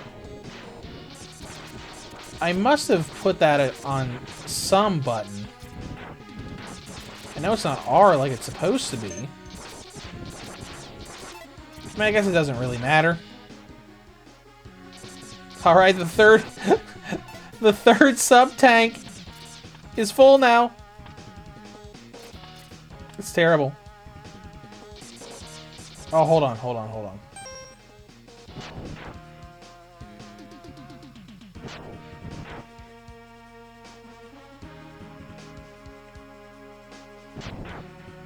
See, the thing is that these are not in sync with each other. But those other two seemed to be.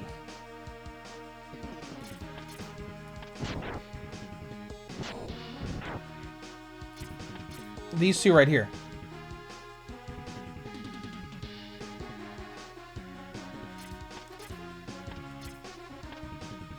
See, I get antsy. I get antsy and crazy.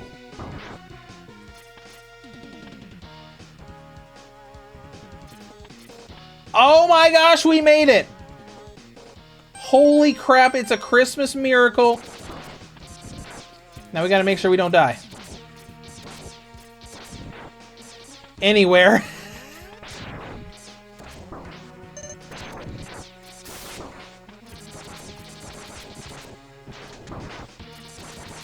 Which, I mean, a lot of this is just instant death areas that are a big problem here. That's one thing I like about like 20XX and 30XX, that indie rogue Mega Man game, because when you fall into pits, you just pop out. Like, you might take damage, but it's just not like instant game over.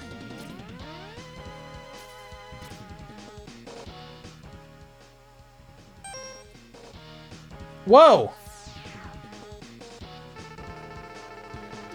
Oh, stay back X, I'll take him on. Okay. Is that how that happened in the remake? Where he just showed up? Because I know you fight Vile again.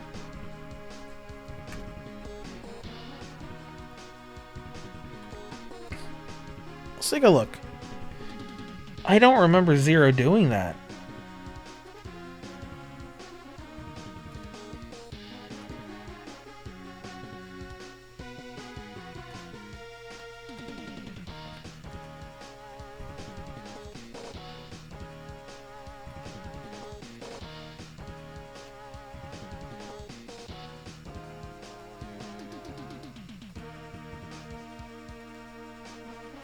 Let's see here. I know I'm wasting a lot of time.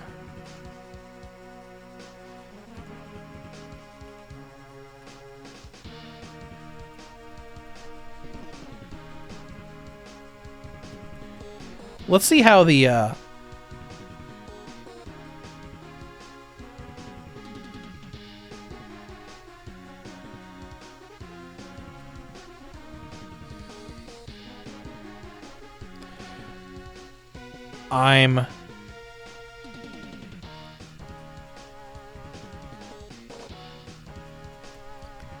Oh my gosh. I'm watching? Okay, alright. So I'm watching the remake, and that platforming section we just went through isn't in the remake. At least not in that stage. Then where do I remember that from? Oh my gosh. A bunch of stuff is completely different. What boss is in here?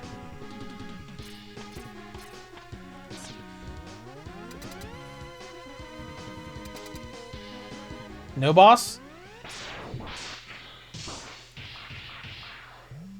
You heard that, right? That was probably the battle between Zero and Vile.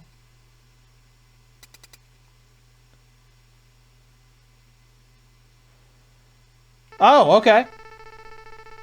X, do what I tell you or he's history. Alright, Boba Fett. Don't listen to him, X. Go ahead and blast him. Dream on Zero. My armor carrier is more than a match for his ancient weapons. What the? Oh, I guess he's doing the same thing he was doing before. Oh, and there's no wall there.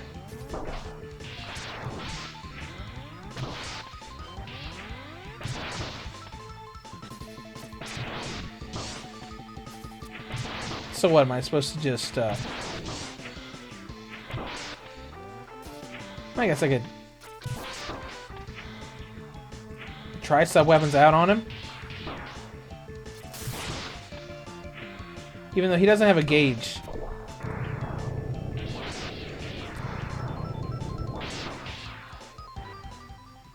Oh, unwinnable battle again. Okay, gotcha. But I like this with, oh! Zero! What's going on? Oh no!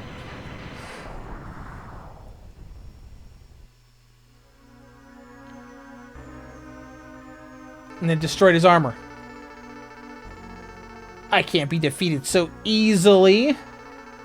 So, Axe, it's just you and me now.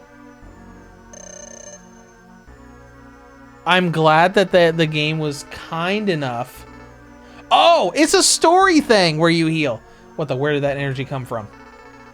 It really doesn't matter how much energy you absorb, X. You're still far too weak. Alright, now we're going to have an actual fight with Vile.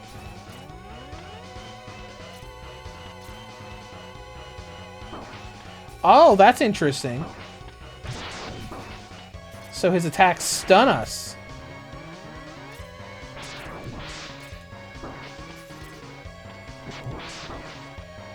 Whoops. I hit a button.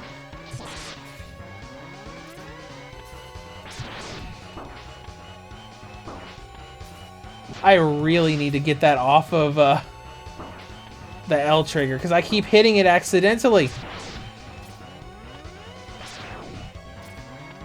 Oh, he was off screen, so the shot didn't count.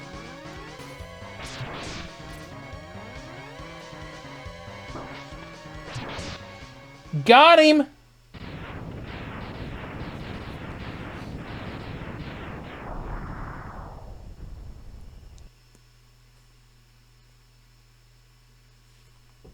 All right, now let's go see Zero. Or Zero's top half. You're more powerful than you were before. But Sigma is much more than he appears to be. You're going to need my energy. Take my arm cannon and your attack power should increase. And this is only because we didn't pick up the arm upgrade in another stage. Okay, that's cool, I guess. I like what they did in the remake because look, this is giant red blast to signify that it's the Z-Buster.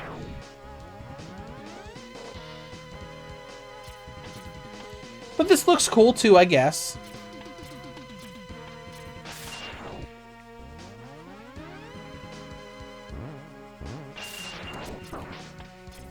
I'm not a fan of these bouncy things, though. Not a fan of them at all.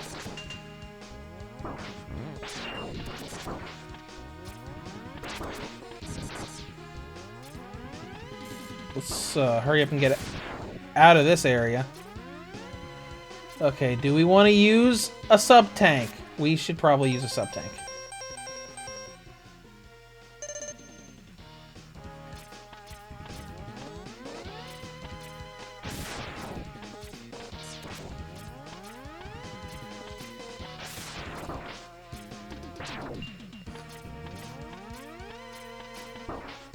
Oh my gosh.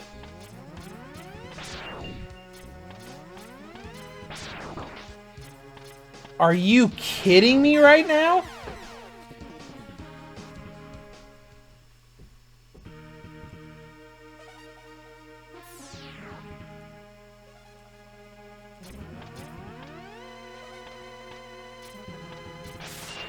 And of course you can't kill those guys.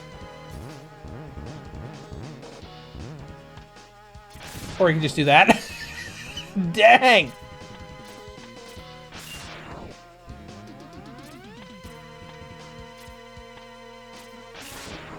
Okay, we hit them a little bit there.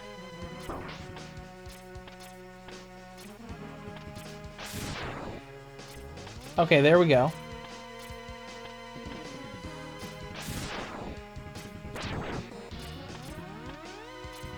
And of course he immediately respawns.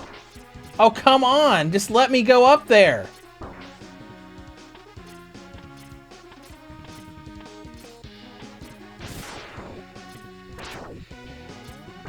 This... I don't remember this section here either.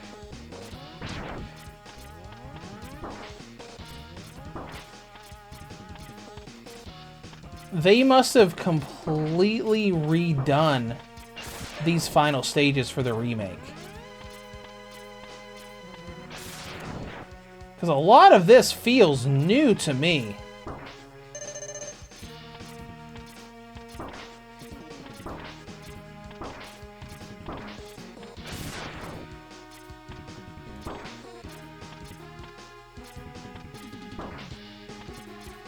Oh my gosh, dude!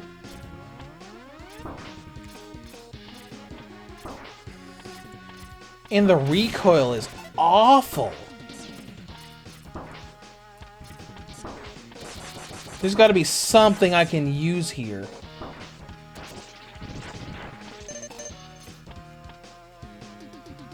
Maybe the homing things again.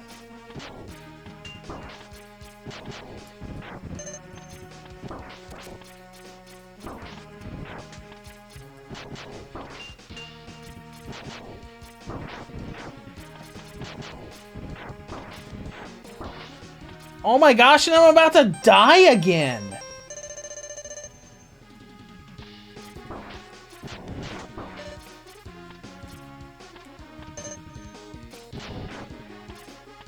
Dude, this is awful.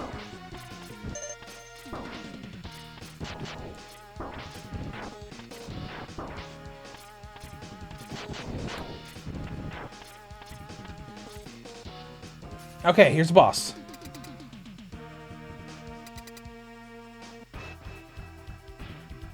Oh, and that's not the same boss. Okay. All right. That's not the same boss you start with in the remake. Interesting. This is Boomerang Kowanger, right?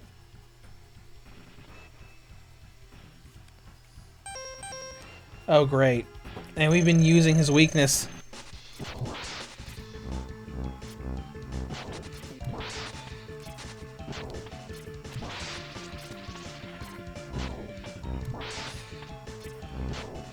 Though this game does something I like. Technically, you do have multiple final stages.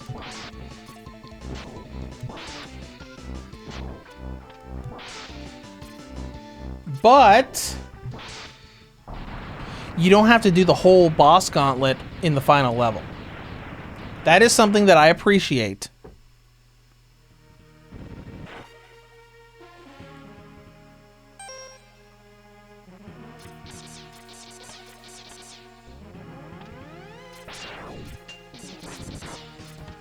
Because, yeah, going through every boss fight and then going through, like, 3 final bosses can be a tad ridiculous at times.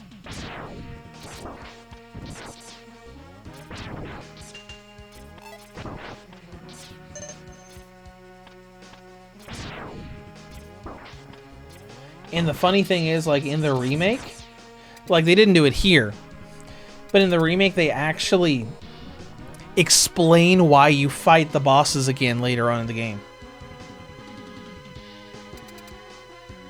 They have a little cutscene between Launch Octopus and X. Oh, is this a spider thing? This is the spider thing. Oh, wow, he's...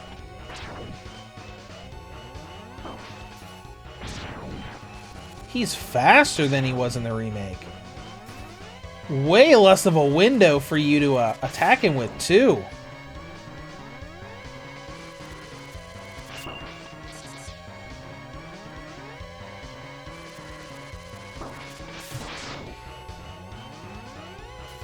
Interesting.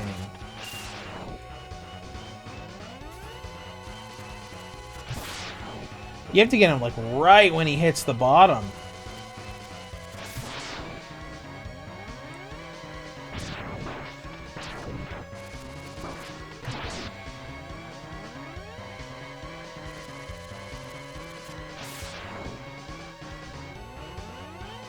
But I think this is, like, the boss of this stage.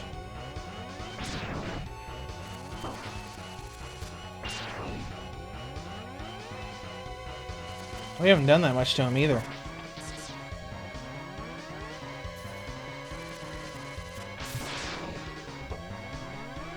I mean, we're getting there.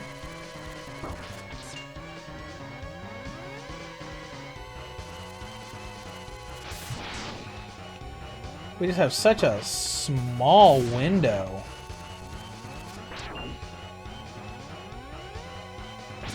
The window is definitely larger in the remake.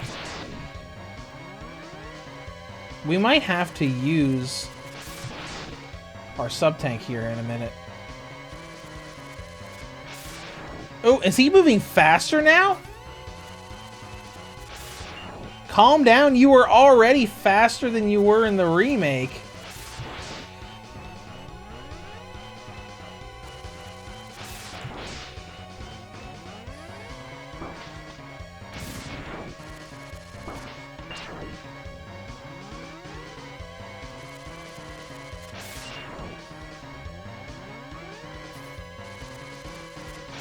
This is kind of ridiculous.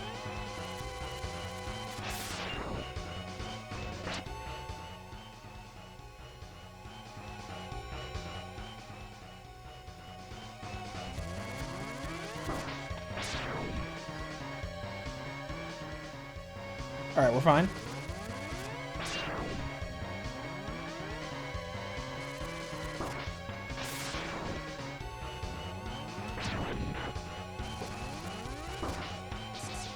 We're not fine.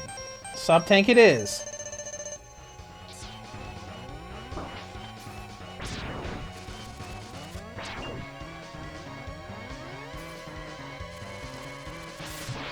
I wonder if this thing had a weakness.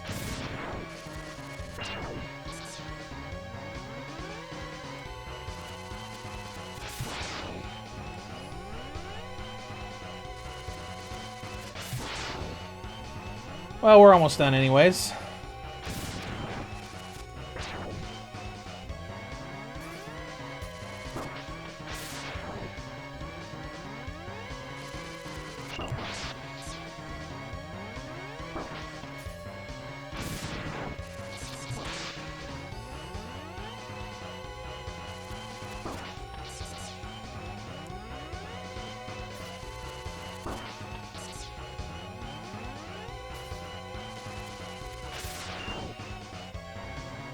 Just a couple more hits will do it.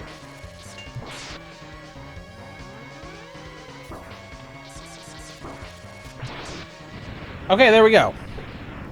That was definitely way easier in the remake. Definitely.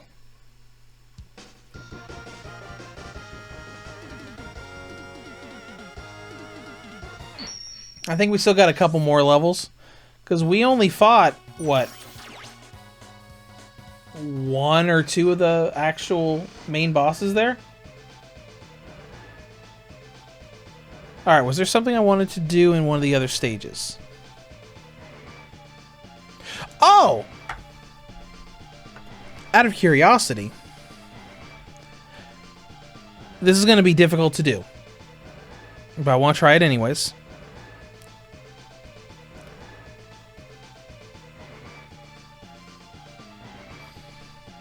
Well, actually, no, we don't have all life ups in the game. Never mind. Let's just go on.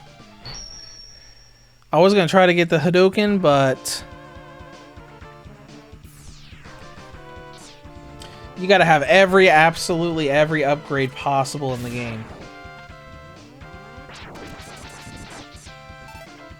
So let's just move on, see if we can get to the end of this game.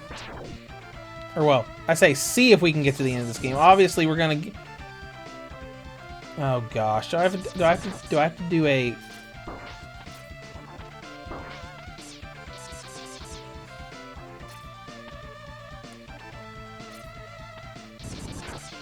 There we go. What have I got as far as... Okay, we got one sub-tank is full and the other one is currently in the process of being filled up.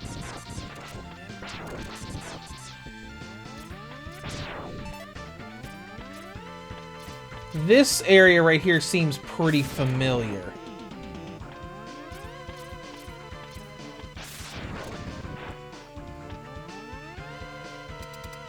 All right, that was relatively simple.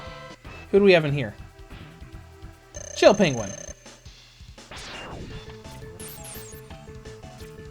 Oh yeah, let's go ahead and use Fire Wave, because this Fire Wave, if it's anything like the remake, it just messes this guy up. Yep. It just stops everything he's doing.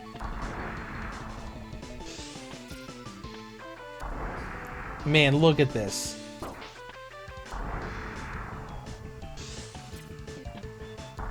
Is he stuck in this loop? No, he's not. He is capable of doing other things. It's almost over. Need to do something else, Chill Penguin. One more hit and you're done. And you're done. That's one more boss down in these stages.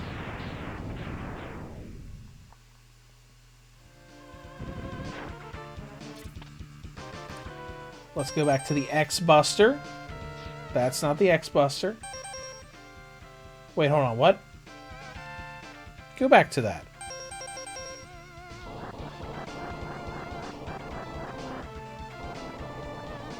Okay, yes! This was a game where you could charge up your sub-weapons. It probably can only... Oh, hello. You can probably only charge up sub-weapons during,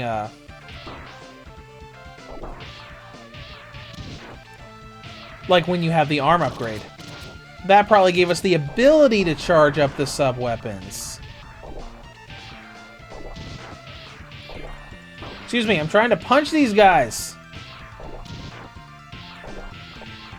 Man, it's just amazing how much more doable these games got as time went by. Because I just played Mega Man X4 like a couple weeks ago.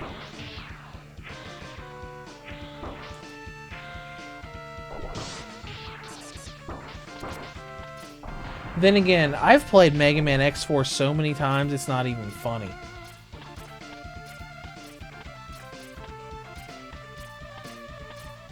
And it's a lot more responsive than this because it doesn't have Super Nintendo controls.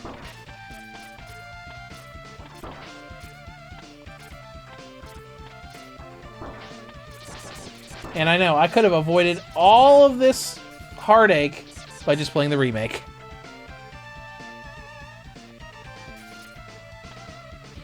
Is this Storm Eagle?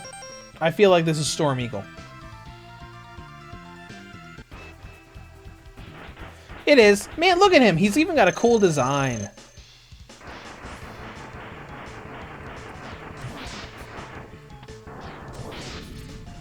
Oh, hey, he never did that to us in his actual boss fight.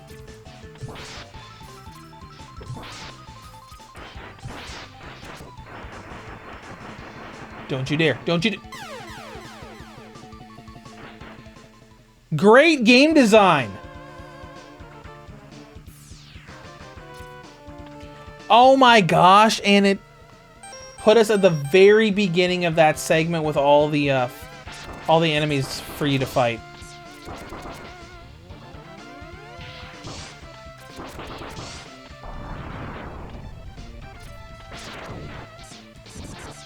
Oh!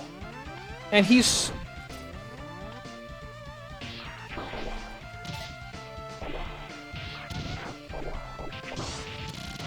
That's messed up, dude.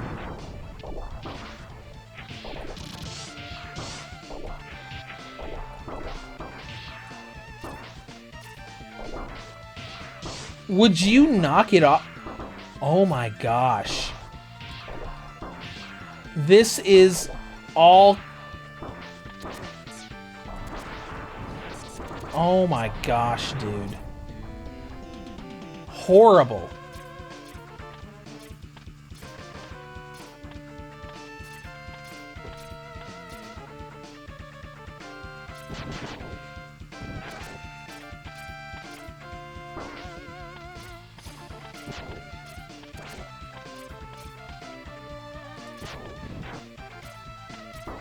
This is really bad just because of the recoil.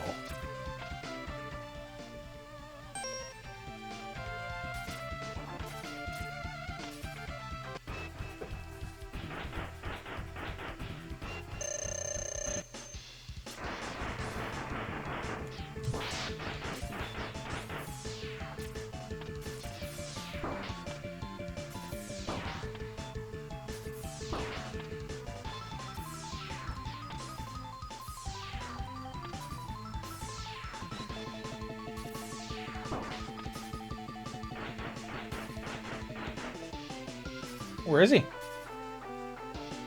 Oh, there he is.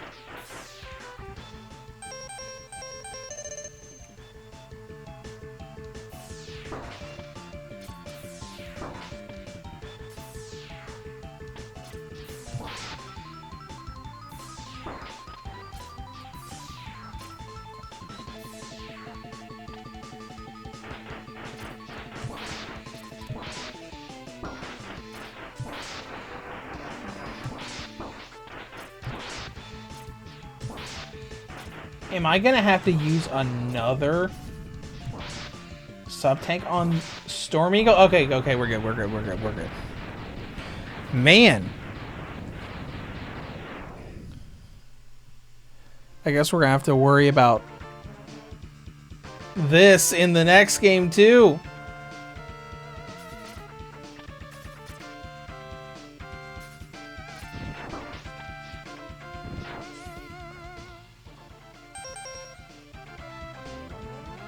Drop. Let's see if we can get...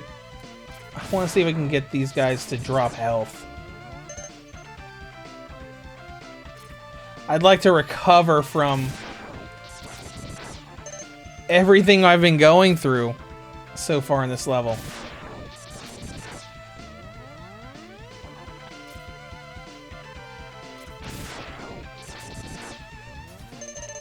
Alright, there we go. I like seeing that. Don't like accidentally swapping to that, though.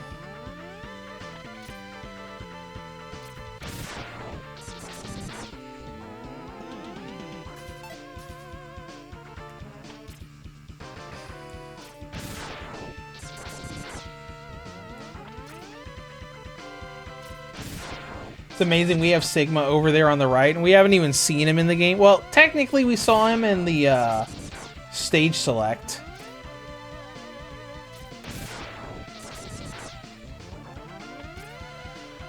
Oh my gosh, maybe we need to find a better, Oh, hold on. We can get him with the, cutter.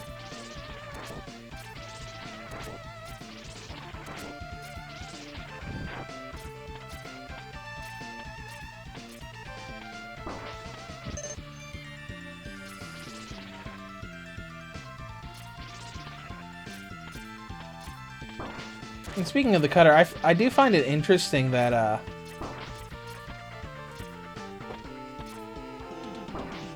the first game of the Mega Man X series has a cutting weapon, just like the first game of the classic Mega Man series. Because we had Cutman that had a similar sort of thing that he could use, with like throwing the little blades. What is... Oh, yeah, I remember this.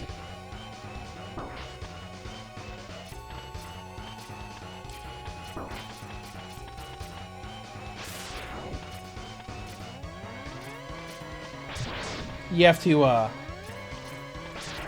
defeat each eye separately. Could this thing be damaged too? Yep. Yep, it sure can.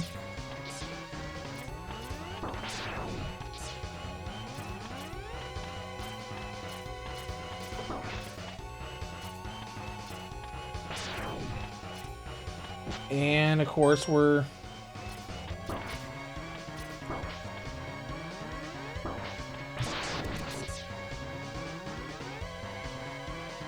Right, we had to remember what each thing did.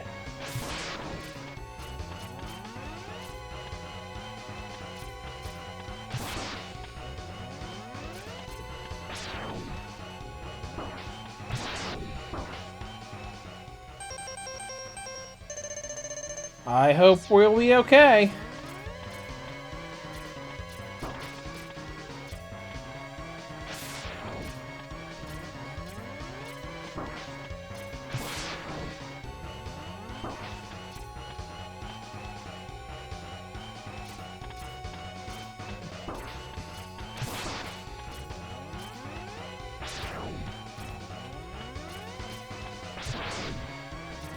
There we go. First eye is down. And you see the health going down there.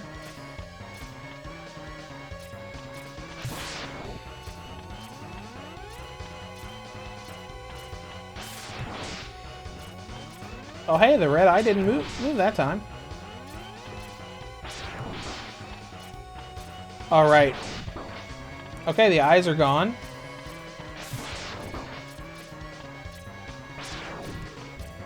It's probably just going to stay like this for the rest of the boss fight now.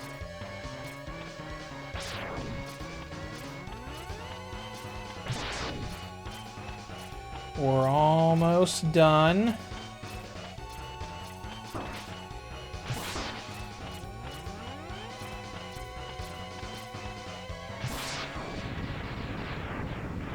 Pretty devastating in pink. Oh, it's probably because we used the Z-Buster to kill this boss. Okay. That stage is done.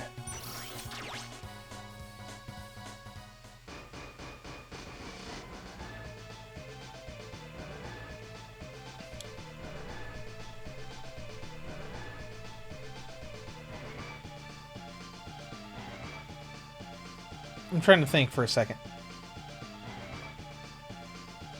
If we want to go on to the next stage, or if we want to find a good place to grind up the...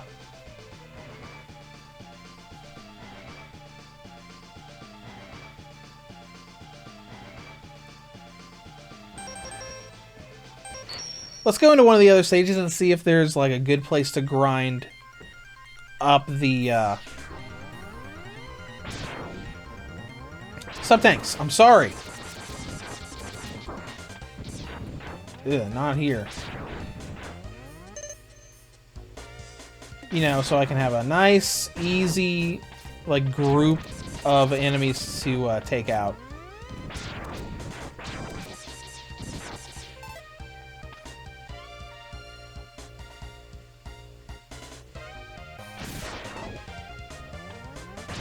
Though I know there's also... This is Chill Pikmin stage, right? There should be a collectible we can get now here.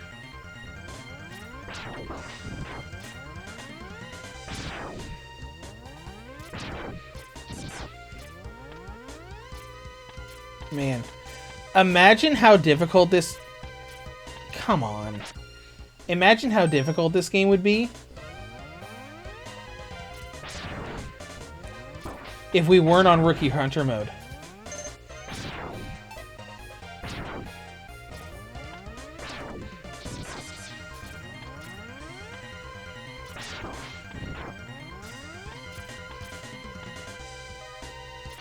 We haven't found any grinding spots here yet.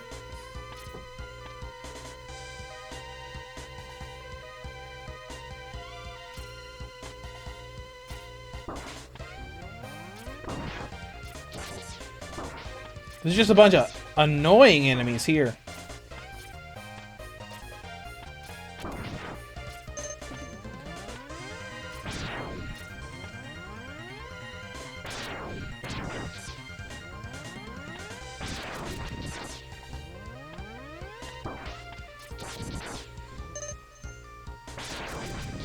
Come on now.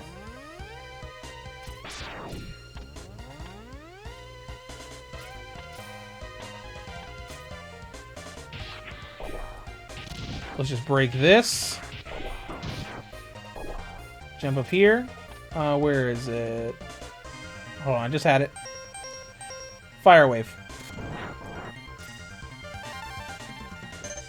See? I didn't find anything good here.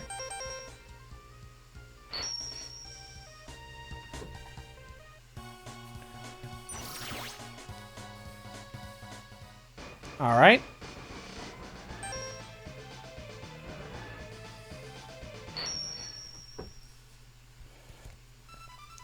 Let's look for a good grind. Oh, there's not going to be anything good to grind on here.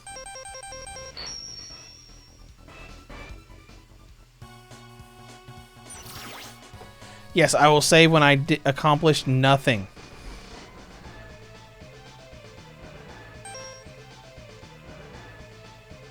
I don't remember there being good lines of enemies there.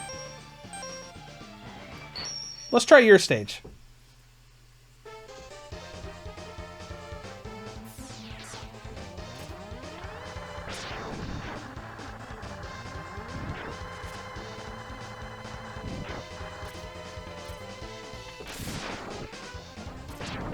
Lots of bats here. Probably not the best stage for me to have picked.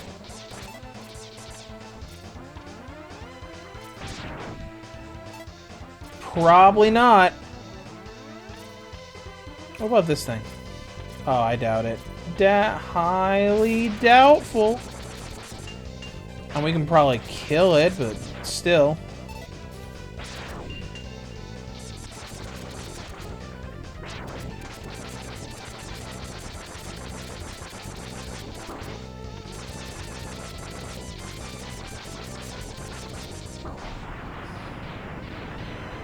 Oh, he killed himself.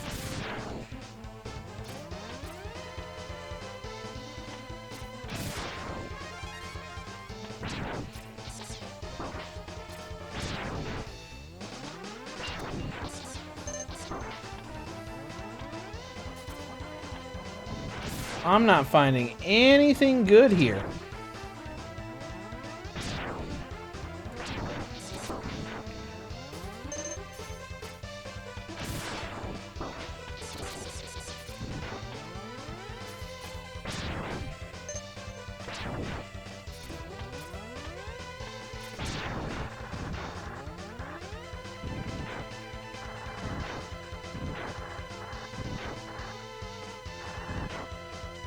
And we're not collecting anything from these enemies that on the cart sections.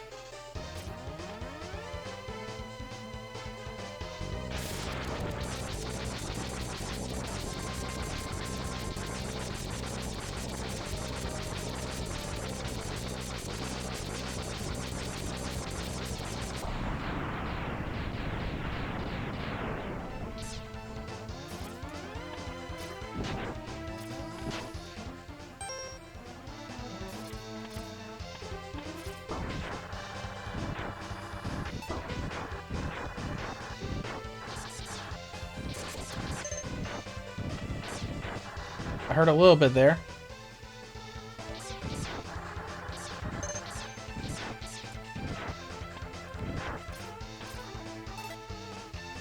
Okay. Go a little bit from there, I guess, and then we'll just go back. Maybe we'll just go on and see if we can find a good spot in the next stage. Because I still think we got a couple more stages. Let's go ahead and save and move on.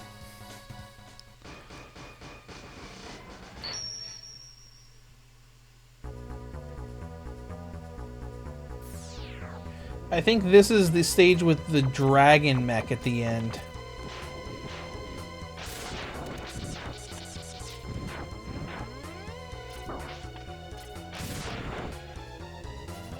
I wonder if those guys respawn. They do. Might not be the worst way, even though they haven't dropped any health yet. Yeah, no. I think I'm just gonna move on. What boss is in here? Oh, Armadillo. Let's go get your weakness.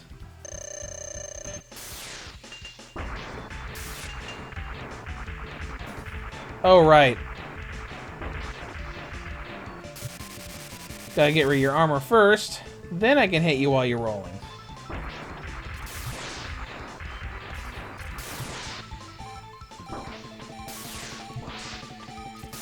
See what this is like charged up. Oh, that's cool. Got a big wave thing that goes around.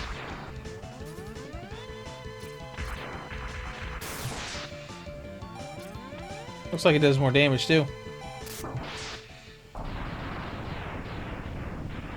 See ya. You know,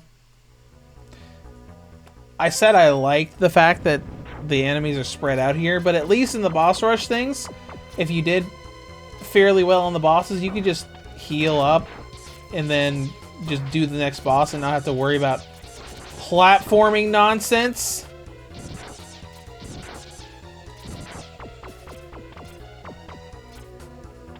Oh my gosh, what?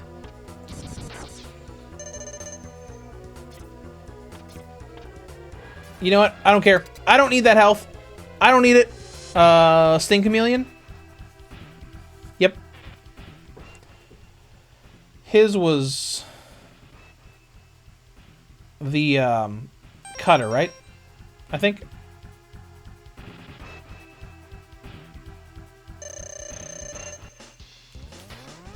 Let's see what the cutter's like, fully charged. Okay.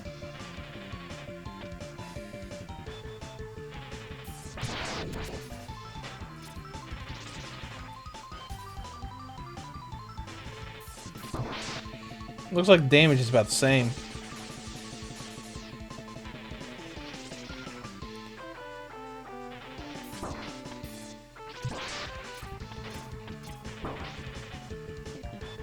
What hit us there? Maybe I just didn't see it.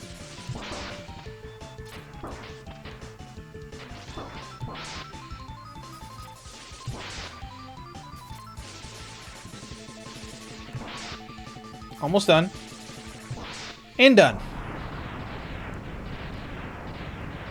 Alright. So we haven't had much stage between bosses in this one.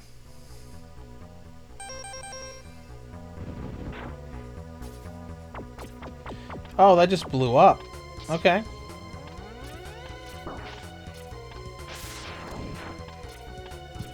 Buddy, I want that stuff.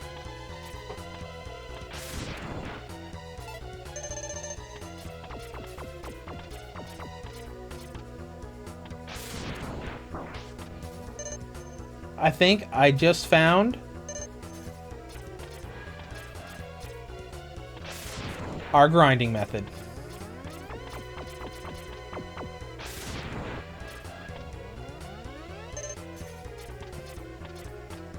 Alright, this is nice. I'm sure they did this on purpose, too. It's like, hey, if they just jump down here with the extra charged Buster Shot, they can just farm health. Even though we haven't gotten it the past couple times.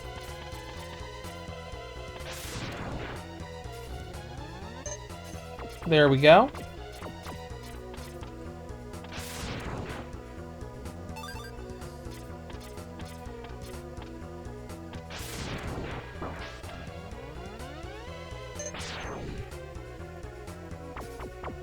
We can probably boomerang that stuff to us. Yep.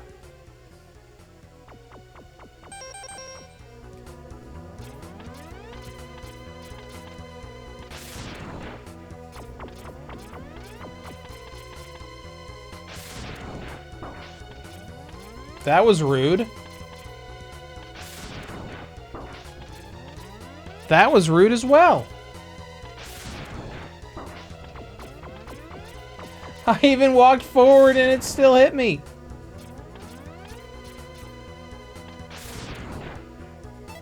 You know what? Let's just go on.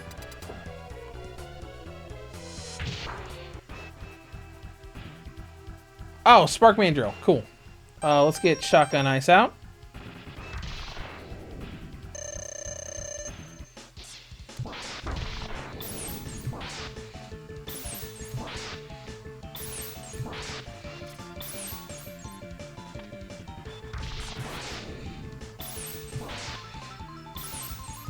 There we go.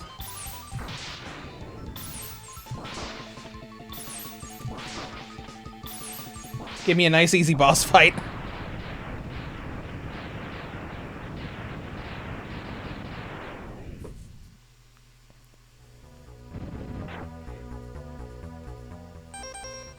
And onward we go. Ah, yes, we're getting close to, Launch Octopus now. That was the first. Yeah, Launch Octopus was in the first of the quote-unquote final stages in the remake.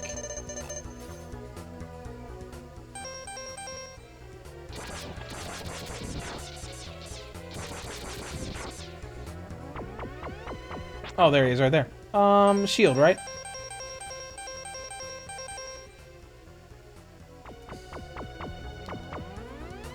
I don't know how this will go. Wouldn't it be fun if the fully charged one was just a giant shield around us? Alright, I think this might be the last of the boss rematches. Looks like it is.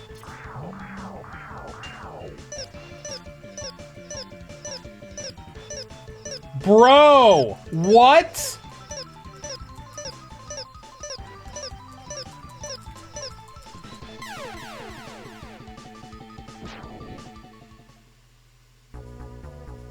What the actual what?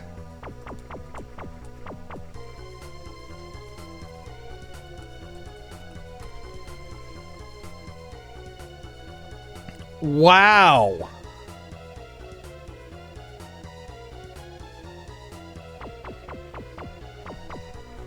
Okay. All right.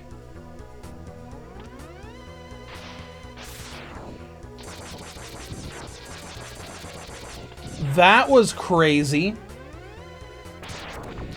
Just like, oh, by the way, if you get caught by him, it's game over. Literally. Oh, no.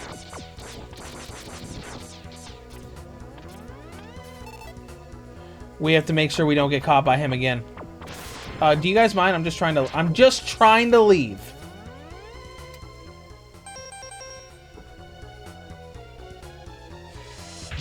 Okay, we gotta make sure we don't get caught underneath him again.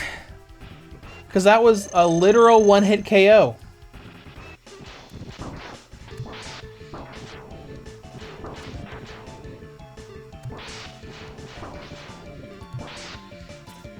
And it looks like he's just...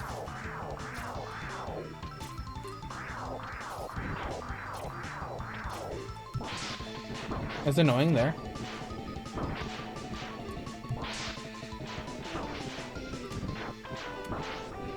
But yeah, if we get killed by him again, we're gonna get a game over. We're gonna have to do this whole stage and all of its bosses again.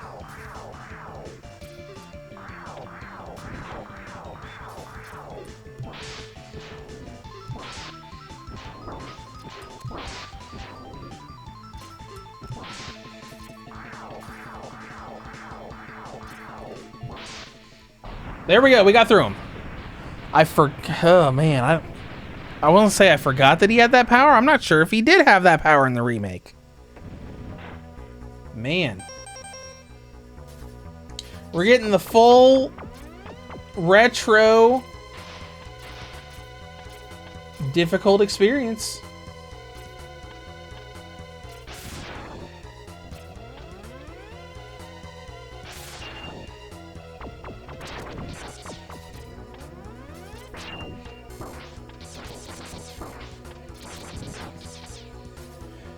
And we're plunged right into another boss. What is this? Flame Mammoth. What's he weak against? Storm Eagle thing?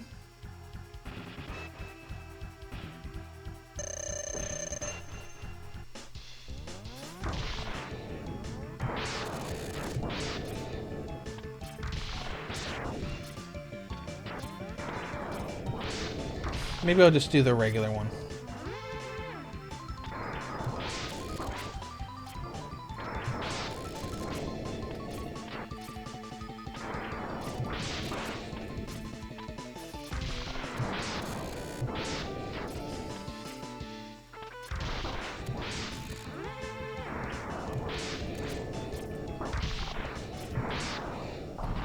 There we go, got rid of you. Okay, alright. No pressure, right? We just got one chance to do this.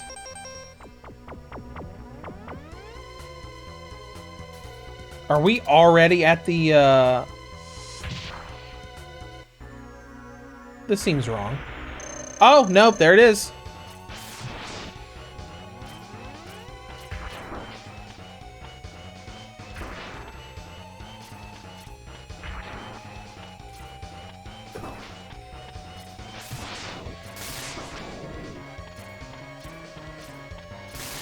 Huh, I remember this being a little different. I mean, I absolutely remember this particular thing as a boss.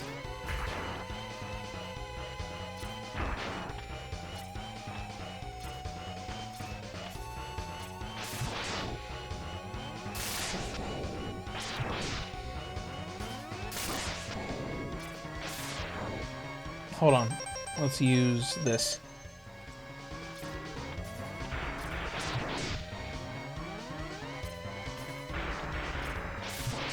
Yeah, we gotta be quick. And use our dashes. Not quite quick enough.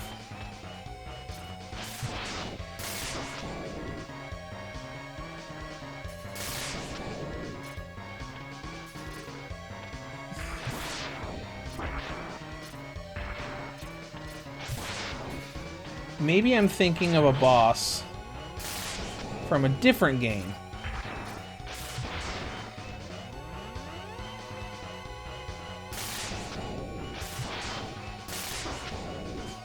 All right. Are you kidding me? I have to use my only other sub tank for this.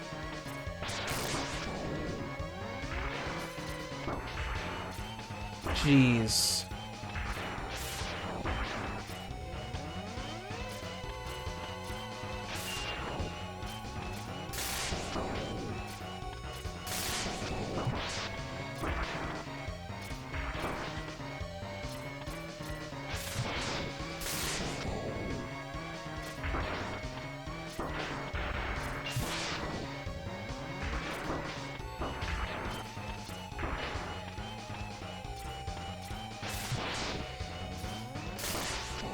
Did that charge shot just do one tick? No wonder it's taking so long. We're not doing crap for damage. It's over now.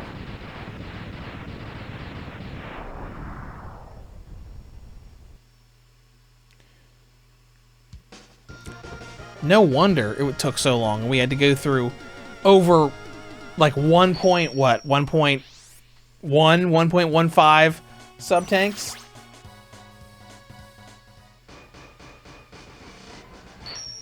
All right, let's see what this one is. Is this the final one? I feel like it's the final one.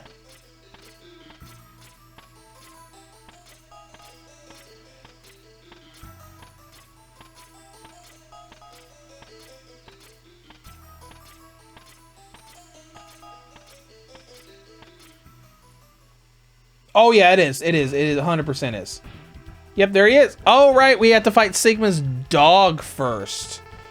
I could destroy you, but I would not rob my pet of that pleasure. He knows how to deal with betrayers. Am I really a betrayer, though?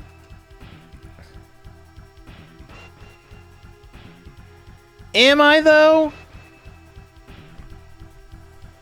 All right, let's get this started.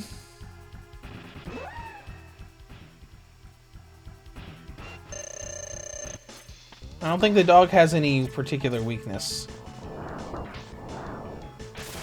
That was rude.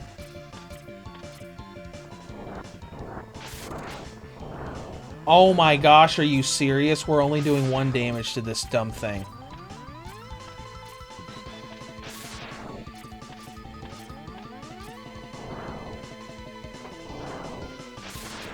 Okay, never mind. Fully charged does a decent amount.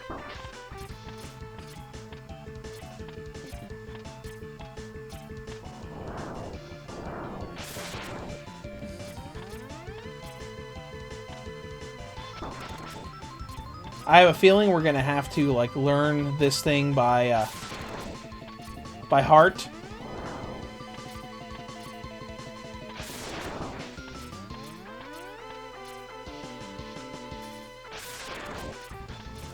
So I think this is like 3 or 4 fights consecutively.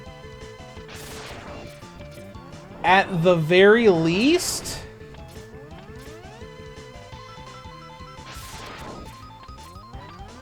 this stage is nothing but these boss fights.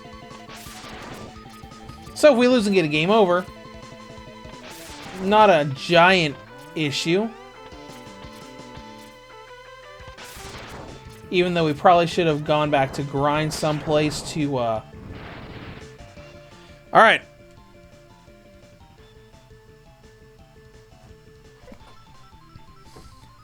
let's go with, I think Electric Spark is the weakness of Sigma in his first form. And there you get. What is with that animation?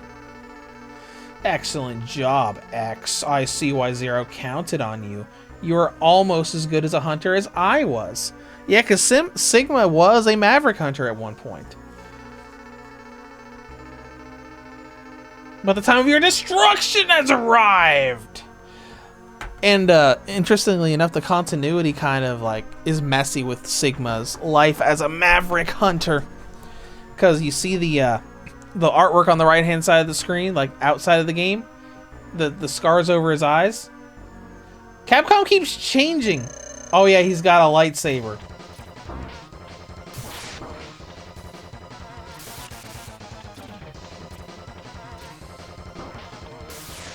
Oh my gosh, I forgot about this. This is a bit redonkulous.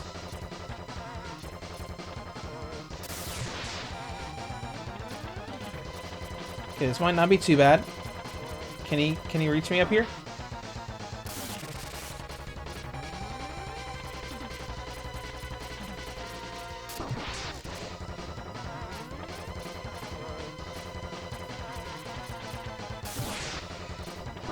Okay. It's not terrible, but I still don't think I'm gonna win this try. Because we've got at least one more form after this.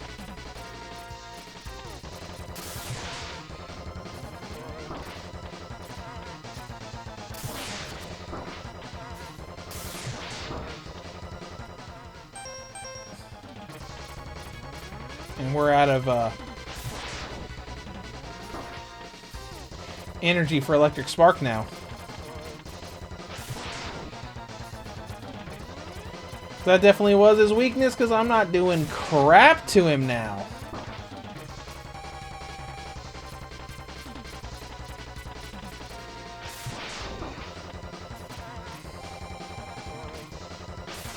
Do we have anything in the sub-tank? Nope. Not a single thing.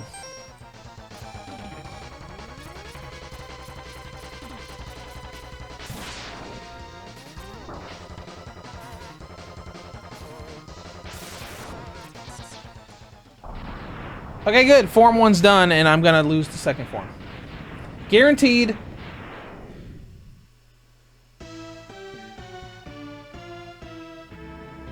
Oh yeah, the big mech thing.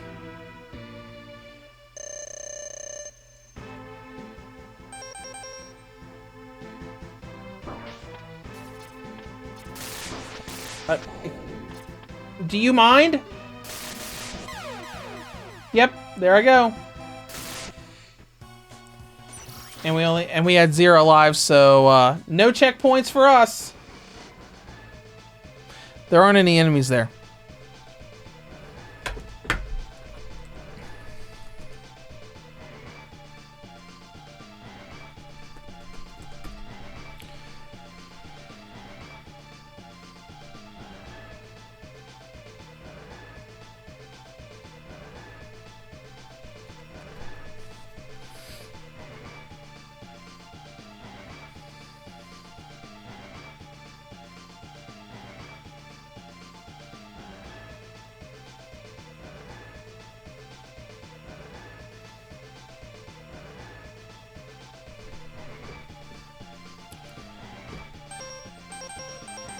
Let me think.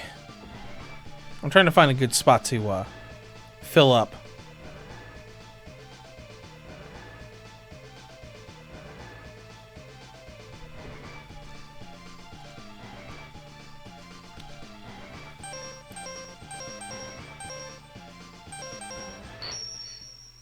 Let's try this.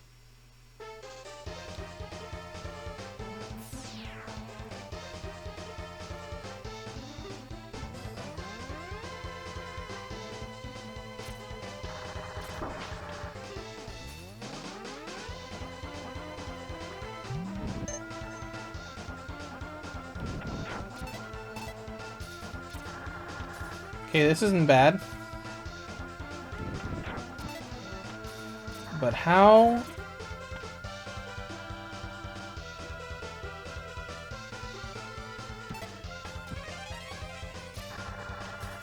I'm wondering how long this shield lasts.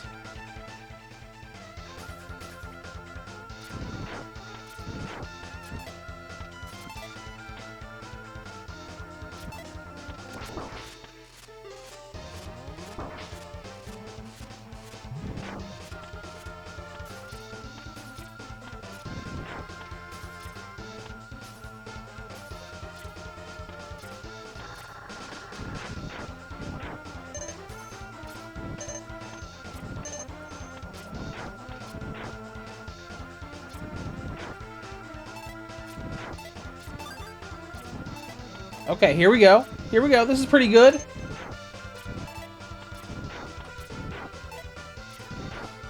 Just go back and forth right here, and they just keep on coming.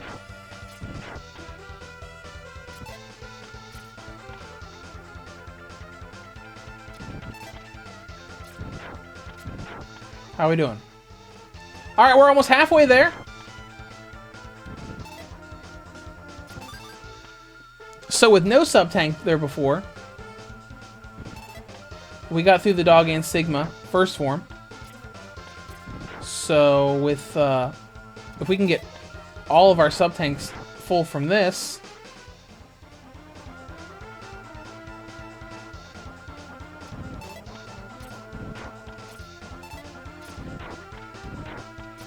then maybe we can get through this.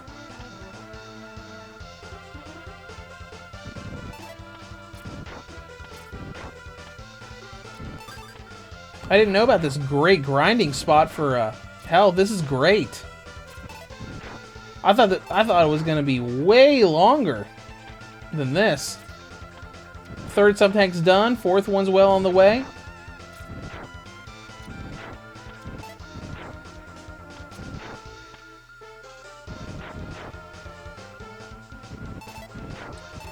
I'm gonna bookmark that resource I found because it talks about good spots for Mega Man X 1 through 6 about refilling the sub-tanks. We done? We're done! Let's get out of here. Yeah, let's bookmark that real quick. Save.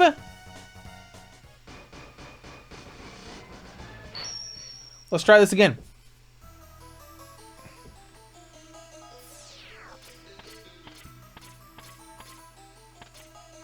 Right. I wonder why they put those worm things there. They're just there randomly.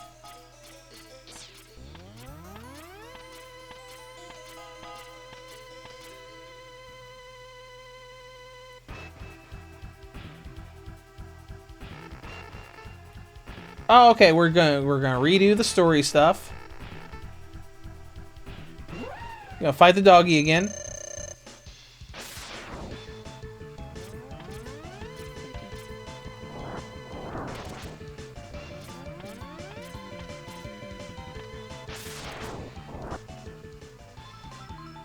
I wonder if I can, I want to try doing something. I want to make that shield around me. See if that'll help us at all in this fight.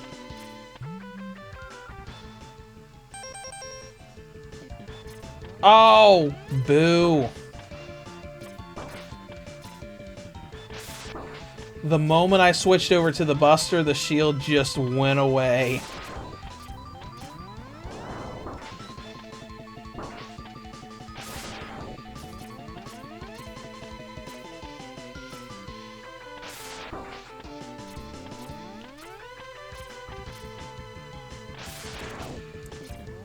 Now I know what would really help me is the Hadoken, if I went and got all those extra collectibles and everything, but we're not going to do that.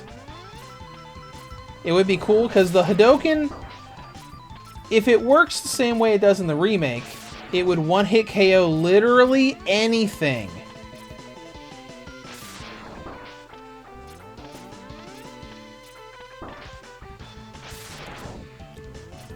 But it's whatever.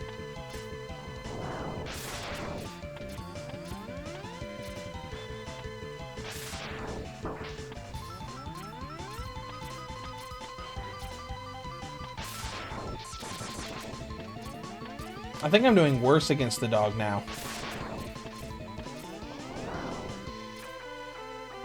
I wonder if that's because I know that I have 4 sub-tanks ready to be used. He just falls to pieces, literally. Alright, Sigma, we'll get Spark ready for you.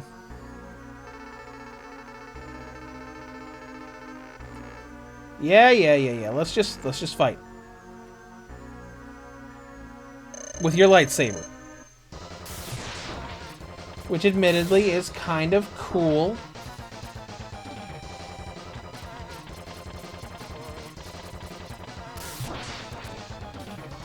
Oh right, I was doing that the whole time.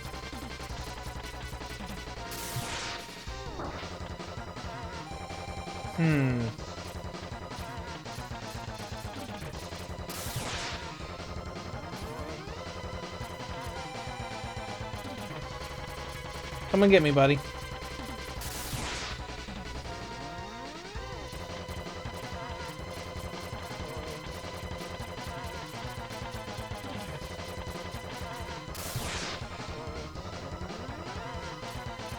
Alright, we're doing a lot better now. We were. That's fine. We'll use one of our sub-tanks there.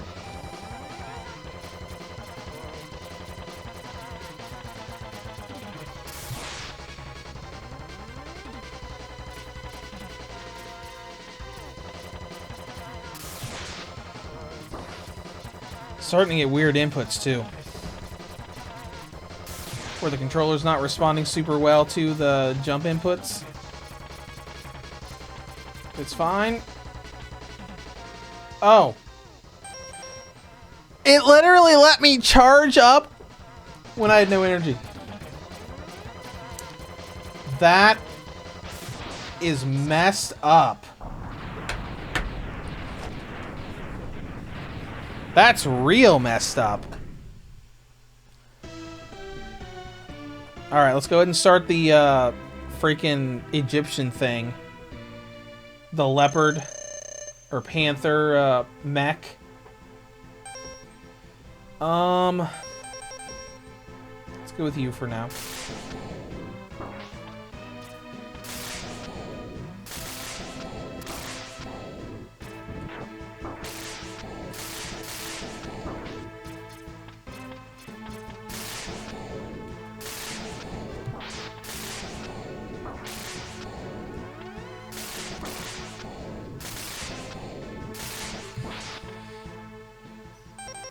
That's supposed to be the weakness, I don't know.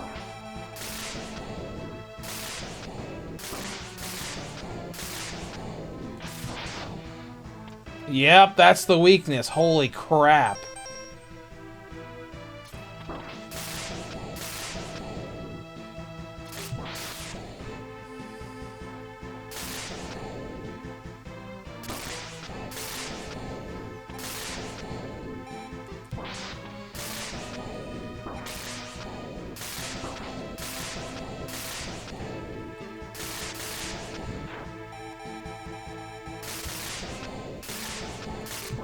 As measly as that damage is.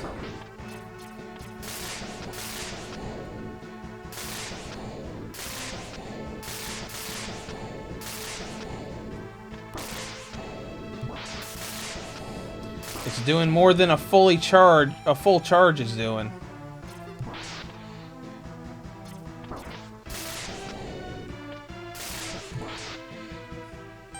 All right. Second sub-tank. I think we got this.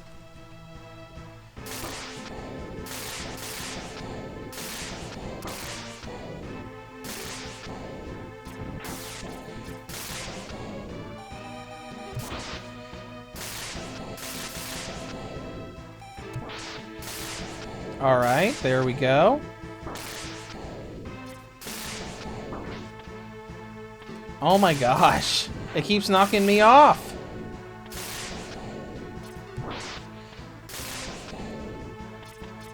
I guess this makes sense for a final boss fight. Just a slow... Would you move already? a slow and steady.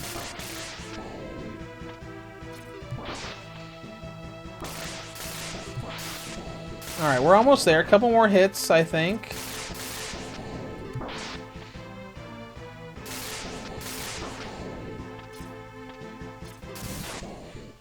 There we go, it's over. Okay, hey. No, it's not possible. I'm a Reploid. I can't be destroyed by you, who's also a Reploid. Why? What? Why have you done this to us? Without the humans, my Reploid brothers could have ushered in a new age. You know that story that you don't even hear about? Oh, that's cool. Look at that little cinematic thing going on.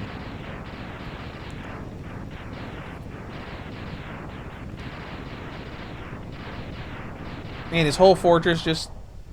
Oh, I was going to say it sank in the ocean, but it blew up. The war has ended for now. I'm glad it said for now, because there's a lot more to go. How many Mega Man X games are there? Let's see, there's X1 through X8. Command Mission's technically not part of the timeline. So you have X1 through X8, that's 8 games. And then Extreme and Extreme 2, that's 10 games. Let's see, Exhausted X gazes at the destruction he helped cause and wonders why he chose to fight. Was there another way? Not really. Standing on the cliff, the answers seem to escape him. He only knows that he'll fight the Mavericks again before he finds his answer. He will, many times. Many, many, many, many, many times.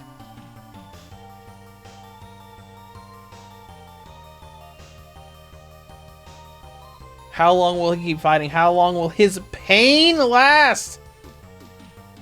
Maybe only the X-Buster on his hand knows for sure. Excuse me, you mean Z-Buster? That's an interesting little outro ending.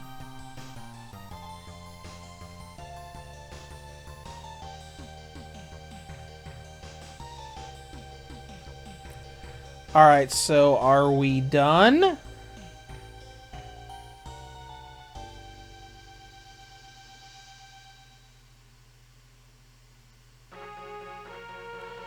Yep, we're done! Alright, so what do you guys think about that? I apologize for... How long did I spend on that one stage? Half an hour or more? I am so sorry about that.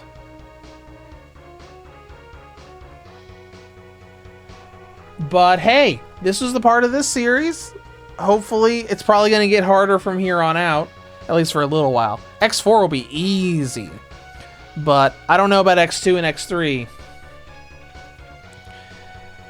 But I guess we'll go to that when we come to it. I want to do it every week. I don't know if we're going to keep that up. It'll depend on how my review schedule goes, so we'll have to see how that goes.